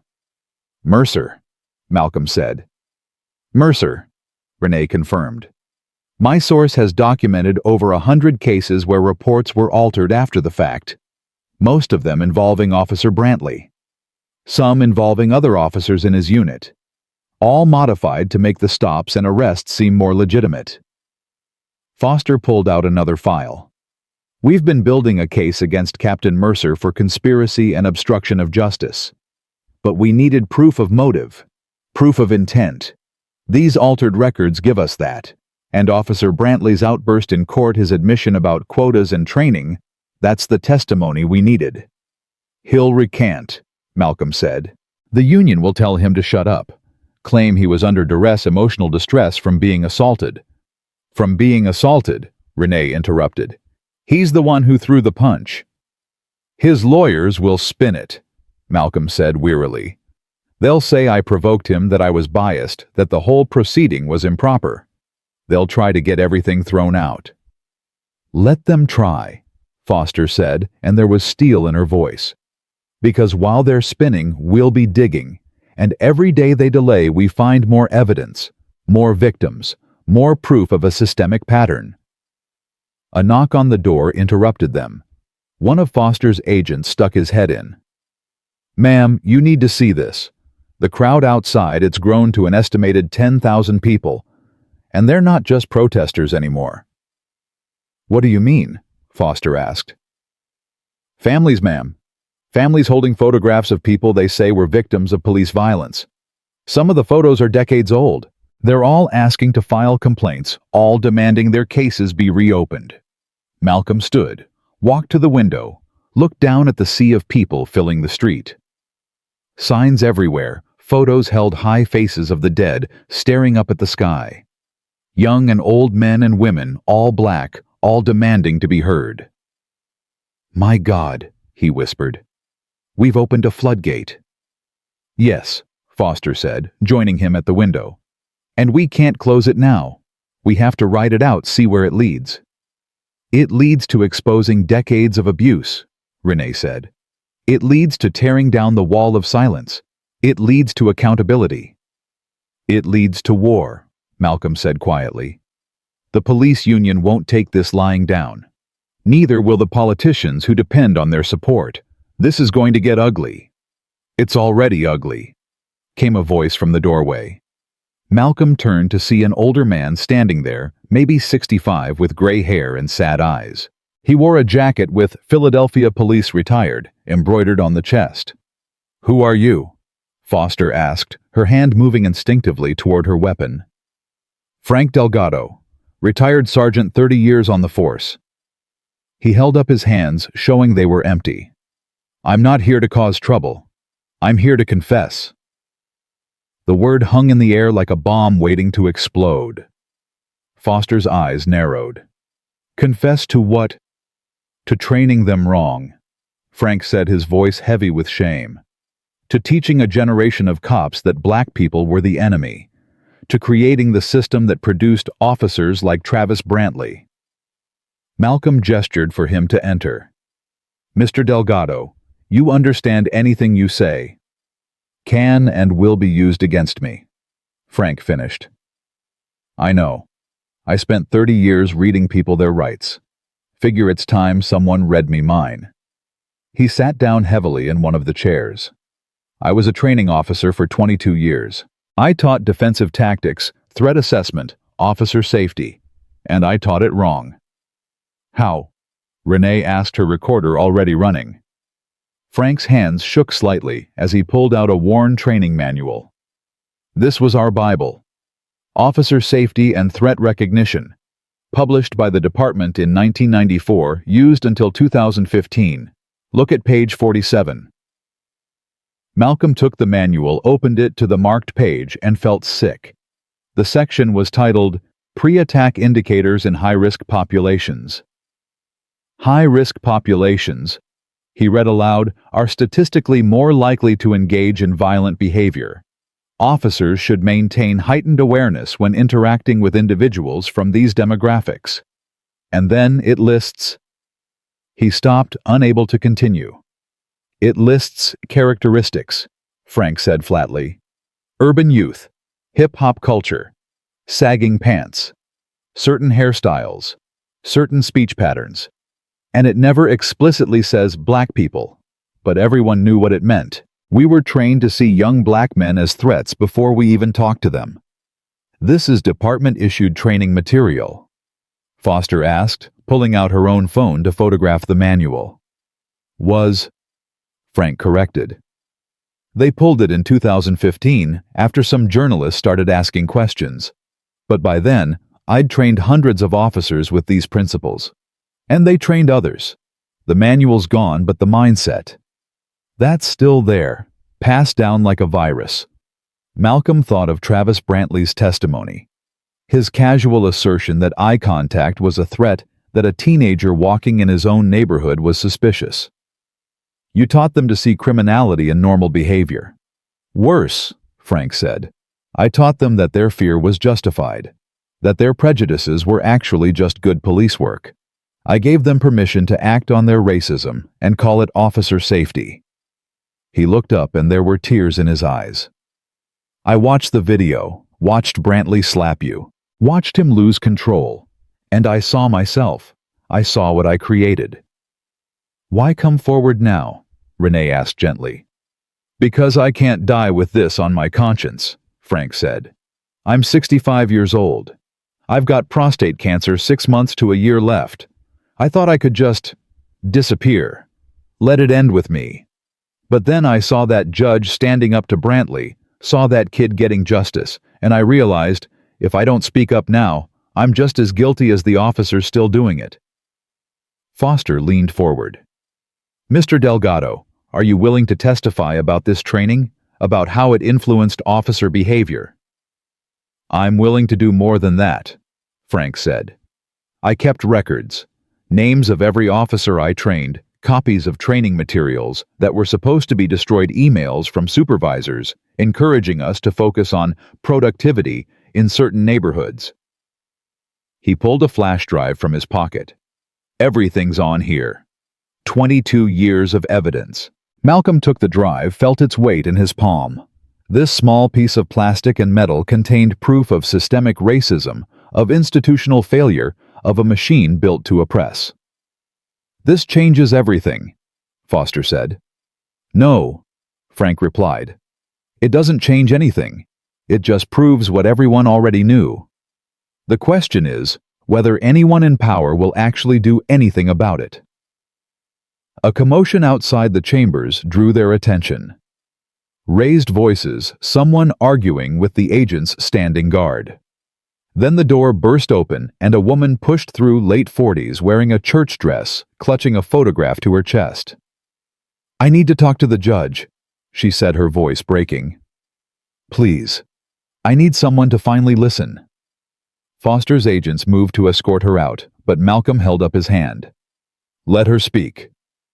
The woman approached, holding out the photograph with shaking hands. A teenage boy smiled from the image, wearing a graduation gown, holding a diploma.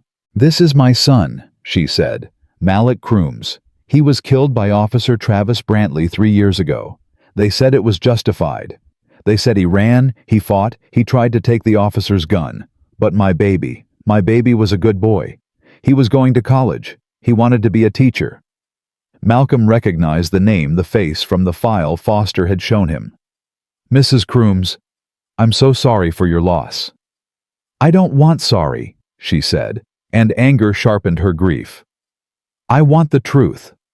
I want people to know what really happened. I hired investigators, I found witnesses, but nobody would listen.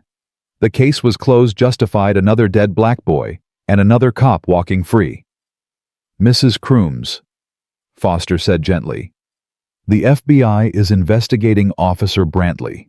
Your son's case is part of that investigation." "Investigating?" Mrs. Crooms' laugh was bitter. "I've heard that before. They investigated and decided my son deserved to die for asking why he was being stopped. They investigated and said the officer feared for his life from a 17-year-old honor student. They investigated and cleared the man who took my baby from me." "This time is different," Malcolm said. "This time, we have evidence. We have testimony. We have proof that the previous investigation was compromised." Mrs. Crooms looked at him, really looked at him, studying his face. Her eyes lingered on the swelling where Travis had struck him. "You're the judge from the video, the one he hit." "I am." "Good," she said fiercely. "Good. Let them see what he is. Let them see what I've known for 3 years, that Travis Brantley is a murderer with a badge." The door opened again, and more people poured in. Micah Green, Deshaun Carter, Marcus Webb, followed by a dozen others Malcolm didn't recognize. All young, all black, all carrying the weight of trauma in their eyes. "We heard Mrs. Crooms was here," Micah said. "We wanted to stand with her. All of us were all Brantley's victims. Some of us, he arrested, some, he harassed, some he threatened. But we're all here. We're all ready to testify." Foster looked overwhelmed. "I need to get more agents in here. We need to take statements from all of you properly, document everything." "No," Malcolm interrupted. "Not here. Not in my chambers. Not behind closed doors." He looked at the crowd, at the faces that kept coming, at the stories demanding to be told. "We do this in open court. We make it official. We make it public." "Your Honor," Foster said carefully, "that's not standard procedure." "Standard procedure is what allowed this to continue for decades," Malcolm shot back. "Standard procedure is closed investigations and sealed records and victims being silenced one at a time in private rooms where nobody can hear them scream. No, if we're going to do this, we do it where everyone can see." He turned to his clerk, who'd been watching from the corner, eyes wide. "Clear my docket for the next week. Schedule an emergency hearing on civil rights violations. Send notice to the U.S. Attorney, the State Attorney General, the ACLU, and every civil rights organization you can think of. And open the courtroom to the public and press." "Judge Varelli," Foster said. I appreciate what you're trying to do, but this isn't a trial. We don't have charges filed yet. We haven't. Then file them, Malcolm said. You said you've been building a case for 8 months. You've got Brantley in custody. You've got victims willing to testify. You've got Frank Delgado's evidence of systemic training failures. You've got altered records proving Mercer's obstruction. What more do you need? Foster met his gaze, and Malcolm saw her making a decision. Weighing procedure against justice protocol, against urgency, the safe path against the right one. 24 hours, she finally said. Give me 24 hours to get the charges drafted and filed properly. Then we'll do it your way. 48, Malcolm countered. You'll need time to interview all these witnesses, compile the evidence, build an airtight case. 48 hours, Foster agreed. But Judge, you need to understand, when we do this, when we make this public, there's no going back. Every cop in the city will see this as a declaration of war. The union will mobilize. Politicians will be forced to choose sides. You'll become a target. I became a target the moment I dismissed Jalen Ford's charges, Malcolm said. I became a target the moment I challenged Travis Brantley's authority. I became a target the moment I decided to be a judge instead of a rubber stamp. So let them come. Let them see that this time the system actually works. Mrs. Crooms stepped forward and took Malcolm's hand. Hers was small, weathered, strong. Thank you, she whispered. Thank you for seeing us. Thank you for listening. Malcolm squeezed her hand gently. I'm sorry it took so long. I'm sorry it took a viral video and a slap and all this chaos for the system to finally pay attention. That's on us. That's on everyone who had the power to change things and didn't. But you did, Micah said. You could have just ruled on Jalen's case and moved on. You could have dismissed the charges quietly, avoided all this. But you made it public. You called Brantley out. You exposed the rot. I did what should have been done years ago, Malcolm said. What should have been done when Malcolm Crooms died? What should have been done when each of you was violated? I just did my job. No, Mrs. Crooms said, and her voice was firm now. You did more than your job. You gave us hope. You showed us that maybe, just maybe, someone in power actually gives a damn. The room fell silent, everyone absorbing the weight of the moment. Outside, the chanting continued.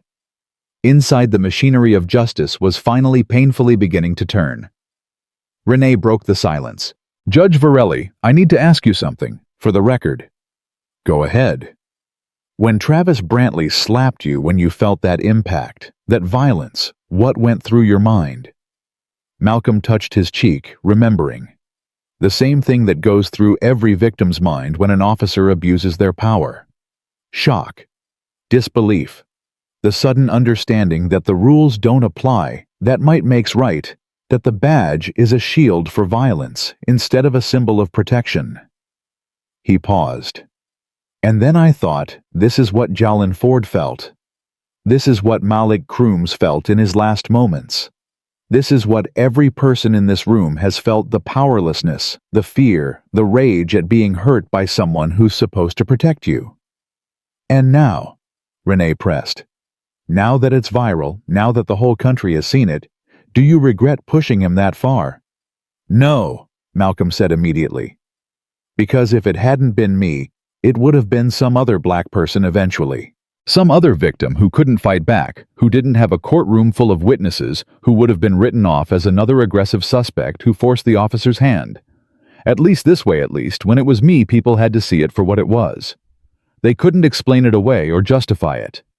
They had to confront the reality of police violence. Frank Delgado spoke up, his voice rough with emotion. I trained him to do that. I trained him to see defiance as threat. I trained him to respond to challenges with force. I'm sorry. I'm so goddamn sorry. Then help us fix it, Malcolm said. Help us tear down what you helped build. It's not enough to apologize. We need action. What do you need? Frank asked. Names, Foster interjected. Every officer you trained with that material, every supervisor who approved the curriculum, every administrator who knew about the quotas and the targeting and looked the other way. Frank nodded slowly. That's going to be a long list. Good, Malcolm said. Because this isn't about one bad cop anymore. This is about the system that made him. And if we're going to fix it, we need to understand how deep the corruption goes. His phone buzzed again. Another message, this one from the mayor's office. We need to discuss your handling of the Brantley situation. This is causing significant disruption. Please call immediately. Malcolm showed the message to Foster, who grimaced. Political pressure, that was fast. What are they going to do? Malcolm asked. I'm an elected judge. They can't fire me. No, but they can make your life difficult, Foster warned. Budget cuts, challenging your rulings, launching ethics investigations. The machine has a lot of tools. Let them use every tool they have, Malcolm said. Because I've got something they don't, the truth. And thanks to social media, thanks to that video, thanks to 10,000 people outside demanding justice, the truth is out there now. They can't put it back in the box. As if summoning it, a roar went up from the crowd outside. Malcolm moved to the window again, saw what had triggered it. A line of police officers in riot gear was forming at the edge of the protest shields, raised batons ready. No, he whispered. They wouldn't. Not now. Not with the cameras watching. But even as he said it, he knew they would. Because the system protecting itself was more important than optics. Because showing force was easier than admitting fault. Because some things never changed, even when everyone was watching. Foster was already on her phone. I need federal oversight at the courthouse immediately. We have local police mobilizing against peaceful protesters. Yes, I know what I'm saying. This is Special Agent Diane Foster, Civil Rights Division. Get me support now. She hung up, turned to Malcolm. This is escalating faster than I anticipated. We need to get you somewhere safe. I'm not hiding, Malcolm said. I'm not asking you to hide. I'm asking you to not get caught in the middle of a riot. Those people out there, they're not rioting. They're demanding justice. And I'm not leaving them to face this alone. Before Foster could argue, Malcolm was moving, heading for the door. His clerk tried to stop him, but he brushed past into the hallway down the stairs toward the main entrance of the courthouse. Judge Varelli, wait. Foster and her agents rushed after him, along with Renee, her camera already rolling. Malcolm hit the main doors and stepped outside. The crowd saw him immediately, and another roar went up, but this one was different. Not angry, not violent. Triumphant. One slap, one wake. One slap, one wake. The chant transformed, evolved. Justice now, justice now. Malcolm raised his hands, and slowly, incredibly, the crowd quieted. 10,000 people, maybe more, all looking at him. All waiting to see what he would do. I see you, he called out, his voice carrying in the sudden silence. I hear you. And I want you to know the system that failed you is finally being held accountable. The FBI is investigating. Federal charges are being filed. And in 48 hours, we're going to hold an open hearing where every victim can tell their story, where the truth comes out, where justice finally gets served. The crowd erupted again, and Malcolm felt the weight of their hope, their anger, their desperate need to believe that this time would be different. He looked at the line of riot police, at their shields and batons and tear gas canisters. Then he looked back at the crowd, at Mrs. Crooms holding her son's photo at Micah Green, and the other victims standing together, at thousands of people who'd been invisible for too long, finally demanding to be seen. And if anyone tries to silence you, tries to disperse you, tries to stop you from being heard, they'll have to go through me first. The officers in riot gear shifted uncomfortably. Malcolm could see their faces behind the shields, some angry, some uncertain, some ashamed. One of them lowered his shield, then another, then a third. Their commander barked an order, but several officers were already stepping back, breaking formation. They didn't want this fight. Not here, not now, not with the whole world watching. The commander's radio crackled. A new voice came through, and Malcolm saw him stiffen, then signal retreat. The line of riot police pulled back, dispersing, leaving the protesters to their peaceful demonstration. Malcolm let out a breath he didn't know he'd been holding. Behind him, Foster was shaking her head in disbelief. "That was either the bravest thing I've ever seen," she said, "or the most reckless." "Sometimes," Malcolm replied, still watching the crowd, still feeling their hope like a living thing. "They're the same thing." The 48 hours that followed felt like 48 years. Malcolm barely slept, surviving on coffee and adrenaline, while Foster's team worked around the clock, compiling evidence, taking statements, building an ironclad case. Renee Morrison's newsroom became a war room. Her articles dropping like bombs every few hours, each one revealing new layers of corruption, new victims, new proof that this wasn't just about one bad cop, it was about a system designed to fail. By the time the hearing convened, the courtroom couldn't hold everyone who wanted to be there. They'd moved to the largest courtroom in the building, capacity 300, and it still wasn't enough. People lined the hallways, filled the steps outside, gathered by the thousands in the street. News vans from every major network created a media city on the courthouse lawn. The hashtag #OneSlap had evolved into a movement spreading to Chicago, Atlanta, Los Angeles, New York. Protests in 27 cities. Solidarity marches. Demands for accountability. Malcolm stood at the bench looking out at the sea of faces. Front row, Mrs. Crooms holding Malek's photograph.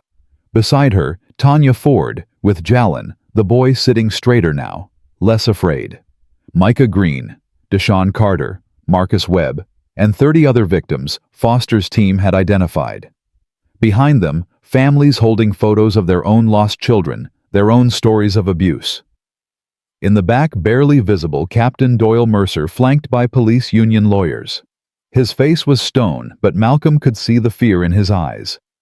And in federal custody, appearing via video link on a large screen, Travis Brantley, wearing an orange jumpsuit, his arrogance finally stripped away.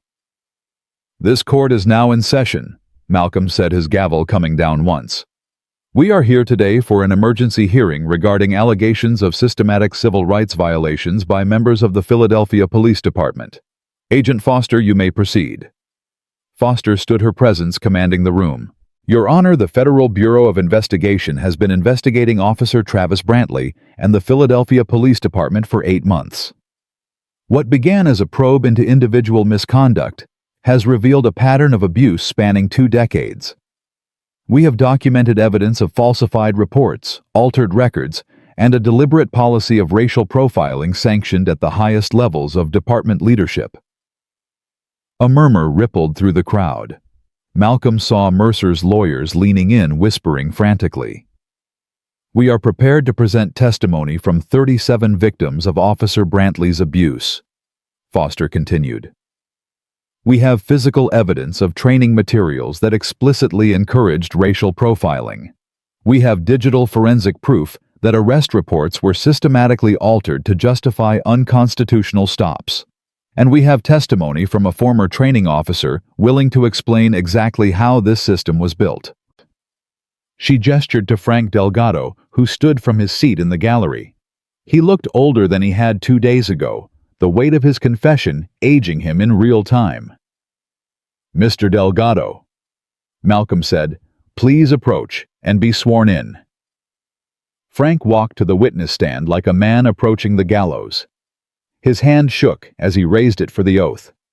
"Do you swear to tell the truth, the whole truth, and nothing but the truth?" "I do," Frank said, his voice barely audible. "God help me, I do." Foster approached. "Mr. Delgado, please state your position with the Philadelphia Police Department." "I was a training sergeant for 22 years, retired in 2016. I trained over 400 officers during my tenure, including Officer Travis Brantley." "And during your time as a training officer, what were you taught to teach recruits about threat assessment?" Frank took a breath, and when he spoke, his voice was stronger.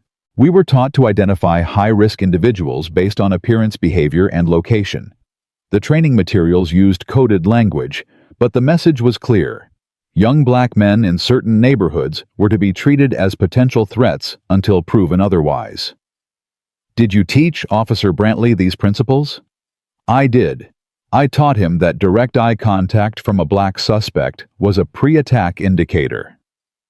I taught him that nervous behavior justified a stop and search.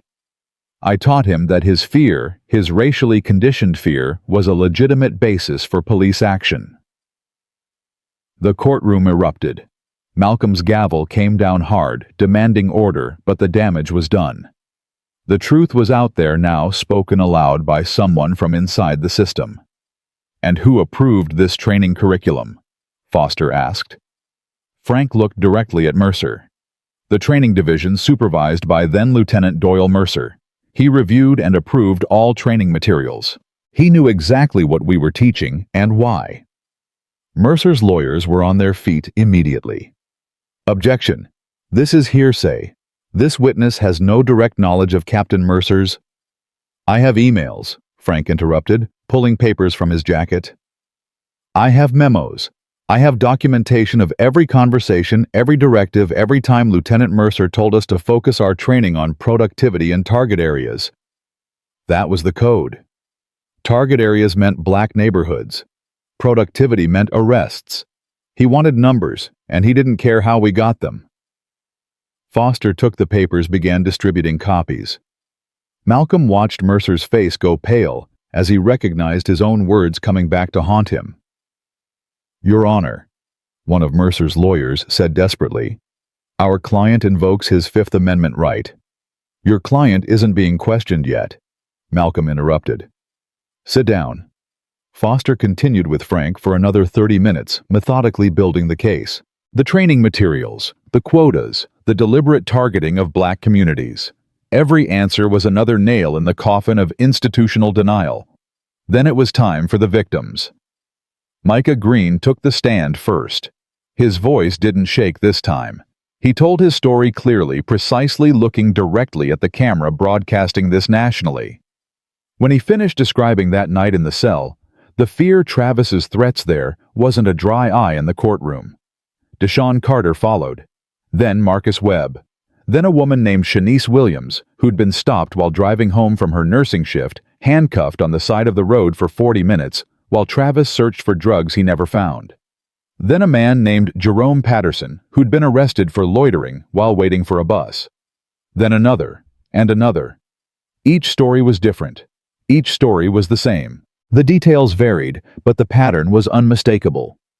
Travis Brantley had spent 15 years terrorizing black people, and the system had protected him every step of the way. When Mrs. Crooms took the stand, the courtroom fell silent. Mrs. Crooms, Foster said gently, I know this is difficult, but can you tell us about your son Malik? Mrs. Crooms looked down at the photograph in her hands. Malik was my only child. He was 17, about to start college. He wanted to be a teacher, work with kids, give back to his community. Her voice broke. He never got the chance. Can you tell us about the night he died? He was driving home from volunteering at a youth center, teaching kids how to read. That's what he was doing when Officer Brantley pulled him over. She looked up, and Malcolm saw a mother's rage burning through her grief. They said he ran. They said he fought. They said he tried to take the officer's gun. But that wasn't my Malik. He was afraid of conflict. He would never. Mrs. Crooms. Foster interrupted gently. We have new evidence about what happened that night. Evidence that wasn't available during the original investigation. The courtroom leaned forward collectively. Even the reporters stopped typing, stopped filming, just listened. Foster pulled out a file. We have a witness who came forward 3 days ago. A witness who was in a car behind Malik's that night. A witness who recorded the entire encounter on their dashcam. The silence was absolute. The footage shows that Malik did not run. He did not fight. He complied with every order Officer Brantley gave him. But when Brantley asked for his license and registration, Malik mentioned that he'd just left the youth center, that he was volunteering there. And Officer Brantley... Foster paused, and Malcolm saw her composure crack slightly. Officer Brantley said, "You think you're better than me. You think volunteering makes you better than a cop." Mrs. Crooms let out a sound, half sob, half scream. The footage shows Brantley grab Malik, slam him against the car. Malik tried to protect himself, tried to pull away. That's when Brantley drew his weapon and fired, twice, while Malik had his hands up, while Malik was begging for his life. The courtroom exploded. People were crying, shouting, demanding justice. Malcolm brought his gavel down again and again, but the noise was beyond control now. This was grief and rage that had been suppressed for 3 years, finally finding release. On the video screen, Travis Brantley's face had gone white. He was shaking his head, mouthing the word no over and over. The witness. Foster continued over the noise. Didn't come forward initially because they were terrified. They'd seen what happened to Malik and feared they'd be next. But after seeing Judge Varelli stand up to Officer Brantley, after seeing this movement grow, they found the courage to bring us the footage. She turned to Malcolm. Your Honor, I'd like to enter this dashcam footage as evidence. Objection. The prosecutor who'd originally handled Malik's case was on his feet. This footage wasn't available during the original investigation. We can't relitigate a closed case based on, the case was closed because the investigation was corrupt. Malcolm said, his voice cutting through the chaos like a blade. The investigation was supervised by Captain Mercer, who had a vested interest in protecting Officer Brantley. The evidence was suppressed, witnesses were intimidated, and a mother spent 3 years believing lies about her son's death. We're not relitigating anything. We're finally telling the truth. He looked at Mrs. Crooms, at her face wet with tears at the photo of Malik clutched against her chest. Mrs. Crooms, I cannot give you back your son. Nothing I do here today can undo that loss. But I can give you the truth. And I can give you justice. She nodded, unable to speak. Foster played the footage. The courtroom watched in horrified silence as Malik Crooms died on screen, a 17-year-old boy, hands raised begging for his life, gunned down by an officer who felt disrespected. When it ended, the silence was broken by a sound from the video feed. Travis Brantley was crying. I didn't mean, he choked out. I thought he was reaching. I was trained to see a threat.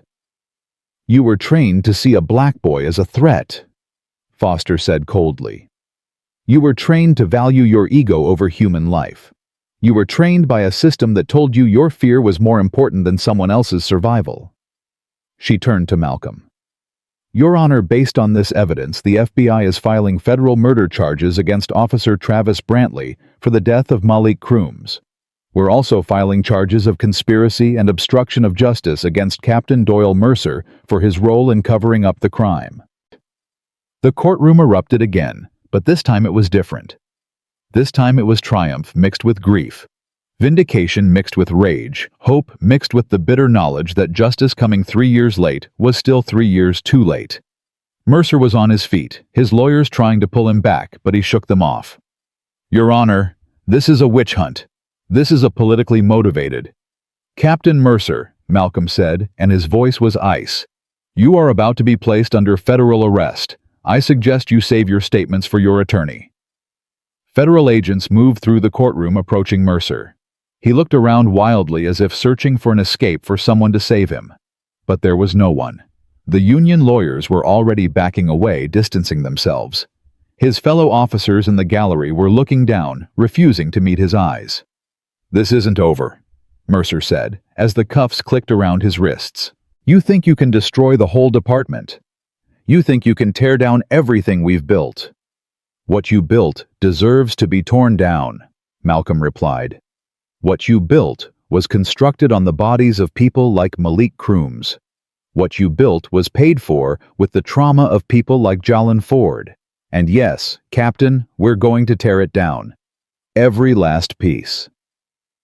As Mercer was led away, Malcolm looked out at the courtroom, at the victims who'd finally been heard, at the families who'd finally gotten truth. But he also saw the work still ahead, the cases to be reopened, the officers to be retrained, the system to be rebuilt from the ground up. Foster approached the bench. Your Honor, the FBI is recommending that all cases involving Officer Brantley from the past 15 years be reviewed for potential misconduct. We estimate that's over 3,000 arrests. 3,000. Malcolm repeated the number, sitting heavy in his chest. How many lives destroyed? How many families torn apart? How many Maliks who didn't have someone to fight for them? We're going to find out, Foster said. And we're going to make it right. Every case, every victim. This doesn't end until everyone gets justice. Malcolm turned to the gallery to Jalen Ford sitting with his mother. Mr. Ford, would you approach the bench, please? Jalen looked scared, uncertain. Tanya whispered something to him, and he stood slowly walking forward with the careful steps of someone who'd learned to be afraid of authority. Malcolm came around the bench, kneeling down so he was at eye level with the boy. Jalen, I want to tell you something, and I want you to remember it for the rest of your life. You did nothing wrong. Making eye contact is not a crime. Walking in your neighborhood is not a crime. Being young and black in America is not and will never be a crime. Jalen's eyes filled with tears. What Officer Brantley did to you was wrong, Malcolm continued. What the system did to you was wrong. And I'm sorry it took a viral video and a slap and all this chaos for people to finally listen. But I want you to know you were right to look him in the eye. You were right to stand tall. You were right to expect to be treated with dignity and respect. I was scared, Jalen whispered. Of course you were scared. You should never have been put in that position in the first place. But you were brave anyway. You and your mother, you stood up, you fought back, and because of you, the system is finally starting to change. Malcolm stood looking out at the cameras at the nation watching. This case started with a 14-year-old boy accused of assault for making eye contact. It ends with a system being held accountable for decades of abuse. But it doesn't end here. This is just the beginning. He gestured to the victims filling the courtroom. Every person in this room represents hundreds more who were too scared to come forward, too traumatized, to fight, too beaten down by the system to hope for justice. We owe it to them, to all of them, to do better. Renee Morrison stood from the press section. Judge Varelli, what do you say to people who claim you're anti-police, that you're making it harder for officers to do their jobs? Malcolm met her gaze steadily. I'm not anti-police. I'm anti-abuse. I'm anti-corruption. I'm anti-racism. Good officers who genuinely want to protect and serve their communities, they should welcome this accountability. They should want the Travis Brantleys weeded out. Because officers like him don't just hurt civilians. They hurt every good cop who's trying to build trust, trying to do the job right, trying to make their communities safer. He paused, choosing his words carefully. This isn't about making policing harder. It's about making policing better. It's about training officers to see community members as people to protect, not threats to neutralize. It's about building a system where a black child can walk home from school without fear, where a teenager can volunteer at a youth center without being murdered, where making eye contact with a police officer is seen as what it should be, a basic human interaction, not a capital offense. The courtroom erupted in applause. Malcolm let it continue for a moment before bringing his gavel down. This court is issuing the following orders, he said. First, all arrests made by Officer Travis Brantley in the past 15 years are to be reviewed by an independent panel. Any case where racial profiling or misconduct is suspected will be vacated and the individual's record cleared. More applause. Second, the Philadelphia Police Department is hereby placed under federal oversight, pending a comprehensive investigation into training practices, supervision protocols, and accountability measures. This oversight will continue until meaningful reforms are implemented and verified. The police union representatives in the gallery looked furious, but they couldn't argue. Not here. Not now. Not with the whole world watching. Third, the training materials identified by Mr. Delgado are to be immediately removed from use, and all officers trained with those materials are to undergo mandatory retraining in constitutional policing and implicit bias awareness. Malcolm looked at Foster. Agent Foster, I'm recommending that the Department of Justice investigate whether similar training programs and practices exist in other police departments nationwide. If this happened here, it's happening elsewhere. Foster nodded. Already in progress, Your Honor. We've received reports from 17 other cities of similar issues. This is bigger than Philadelphia. The weight of that statement settled over the courtroom. This wasn't just about one city, one department, one officer. This was about a nationwide pattern of abuse finally being exposed. Finally, Malcolm said, and his voice softened. I want to address the families who lost loved ones to police violence. The Malik Crooms of the world who never got justice. Mrs. Crooms, will you stand, please? She stood clutching her son's photo. Your fight is over, Malcolm said gently. Officer Brantley will face federal murder charges. Captain Mercer will face conspiracy charges. The truth about Malik's death is now part of the official record. Your son's name is cleared, and while nothing can bring him back, I pray that this truth brings you some measure of peace. Mrs. Crooms was crying openly now. He was a good boy, she said, her voice carrying through the silent courtroom. He just wanted to help people. He just wanted to make the world better. He did, Malcolm said. His death and your refusal to let the truth be buried started the chain of events that led us here. Malik's legacy is this moment, this change, this accountability. He helped people in life, and through your courage, he's helping people in death. She pressed the photograph to her heart and nodded, unable to speak. Malcolm looked out at the courtroom one last time. At the victims who'd become advocates. At the journalists who'd uncovered the truth. At the federal agents who'd built the case. At the retired cop who'd found his conscience. At the mother who'd never given up. At the boy who'd looked an officer in the eye and refused to look away. This case is adjourned, he said. But the work continues. Justice delayed is justice denied, and we've denied justice for too long. Not anymore. Not on my watch. Not in my courtroom. Not in this country. The gavel came down one final time. The courtroom erupted applause tears, chanting celebration. People poured into the aisles, embracing, crying, finally allowing themselves to believe that change was possible. Malcolm stood at the bench, watching it all, feeling the weight of 2 decades on the bench, finally culminating in this moment. This was why he'd become a judge. Not for the power or the prestige, but for moments like this when the system actually worked, when justice actually prevailed, when the arc of history bent just a little bit more toward equality. As the crowd celebrated, Tanya Ford pushed through to reach him. She was crying, laughing, her arms around Jalen. Thank you, she said. Thank you for seeing us. Thank you for fighting for us. Thank you for being the judge we needed. Thank you for trusting me, Malcolm replied. Thank you for being brave enough to come forward to speak up to demand justice. Outside, the chanting had evolved again. Justice served, change begins. One slap, one wake. Renee Morrison approached her final article already written in her mind. Judge Varelli. This story is going to change how America views policing. It's going to spark conversations in every city, every department. Are you ready for that? No, Malcolm admitted. But it needs to happen anyway. Sometimes the right thing is also the hard thing. We just have to be brave enough to do it. She smiled. That's a good quote. Can I use it? Use whatever you need. Just make sure you tell the whole story. Not just the slap, not just the viral moment. Tell them about Malik. Tell them about Jalen.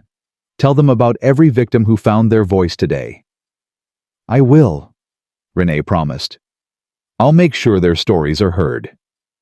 As night fell over Philadelphia, the crowd outside the courthouse swelled to 15,000 people. News helicopters circled overhead, their cameras capturing a scene that would dominate every news cycle for weeks to come. Peaceful protesters, holding candles, photo signs. One slap, one wake had become more than a hashtag, it had become a movement. Inside his chambers, Malcolm finally allowed himself to feel the exhaustion. His cheek still ached where Travis had struck him, but the pain was worth it. One moment of violence had exposed decades of systemic abuse. One slap had awakened a nation. His phone buzzed with a text from an unknown number. What you did today will echo through history. Thank you for your courage. Michelle Obama. He stared at the message, not quite believing it. But when he showed it to Foster, she just smiled. Get used to it. You're about to become one of the most famous judges in America. I don't want to be famous, Malcolm said. I just want to do my job. Then do it, Foster replied. Because after today, every judge in this country is watching. Every officer is watching. Every victim is watching. You showed them what accountability looks like. Now show them what sustained change looks like. Malcolm nodded, understanding. The hearing was over, but the real work was just beginning. 3 months later, the changes were undeniable. Travis Brantley was indicted on federal murder charges and 37 counts of civil rights violations. Captain Doyle Mercer was indicted for conspiracy and obstruction. The Philadelphia Police Department had undergone massive reforms, new training, new oversight, new leadership committed to constitutional policing. But more importantly, Malik Croom's name was cleared. His story was told. His legacy was justice. Jalen Ford was back in school, walking with his head high, making eye contact with everyone he met. His mother had started a foundation for victims of police violence. Micah Green was writing a book about his experience. And across America, the conversation had shifted. Departments in Chicago, Atlanta, New York, Los Angeles, all were reviewing their practices, their training, their accountability measures. The hashtag had become a movement. The movement had become policy change. Malcolm sat in his chambers on a quiet Tuesday morning, reading through case files. Just another day. Just another chance to serve justice. His phone rang. A case was ready. A young woman who'd been wrongfully arrested fighting to clear her name. Another victim of a system that needed changing. Malcolm stood, put on his robe, and headed to court. Because that's what judges do. They show up, they listen, they demand truth, they serve justice. One case at a time. One ruling at a time. One slap, one wake. And slowly, painfully, inevitably, the system began to change. Not because it wanted to, but because people like Malcolm Varelli refused to let it stay broken. Because people like Tanya Ford refused to stay silent. Because people like Micah Green refused to be invisible. Because people like Mrs. Crooms refused to let the truth be buried with their children. The arc of history is long, but it bends toward justice. Sometimes it just needs people brave enough to push. Malcolm Varelli had pushed, and the world had felt it. He stepped into his courtroom, looked out at the people waiting for their cases to be heard, and smiled. This court is now in session, he said, his gavel coming down with a sound like a promise being kept. Let's get to work. And somewhere in the crowd, somewhere in the city, somewhere across the nation, people heard those words and felt hope. Because justice wasn't just an ideal anymore. It wasn't just a promise. It was real. It was happening. It was here. One slap had woken a nation. Now it was time to keep it awake. The fight wasn't over. It would never be over. But for the first time in a long time, it felt winnable. And that made all the difference.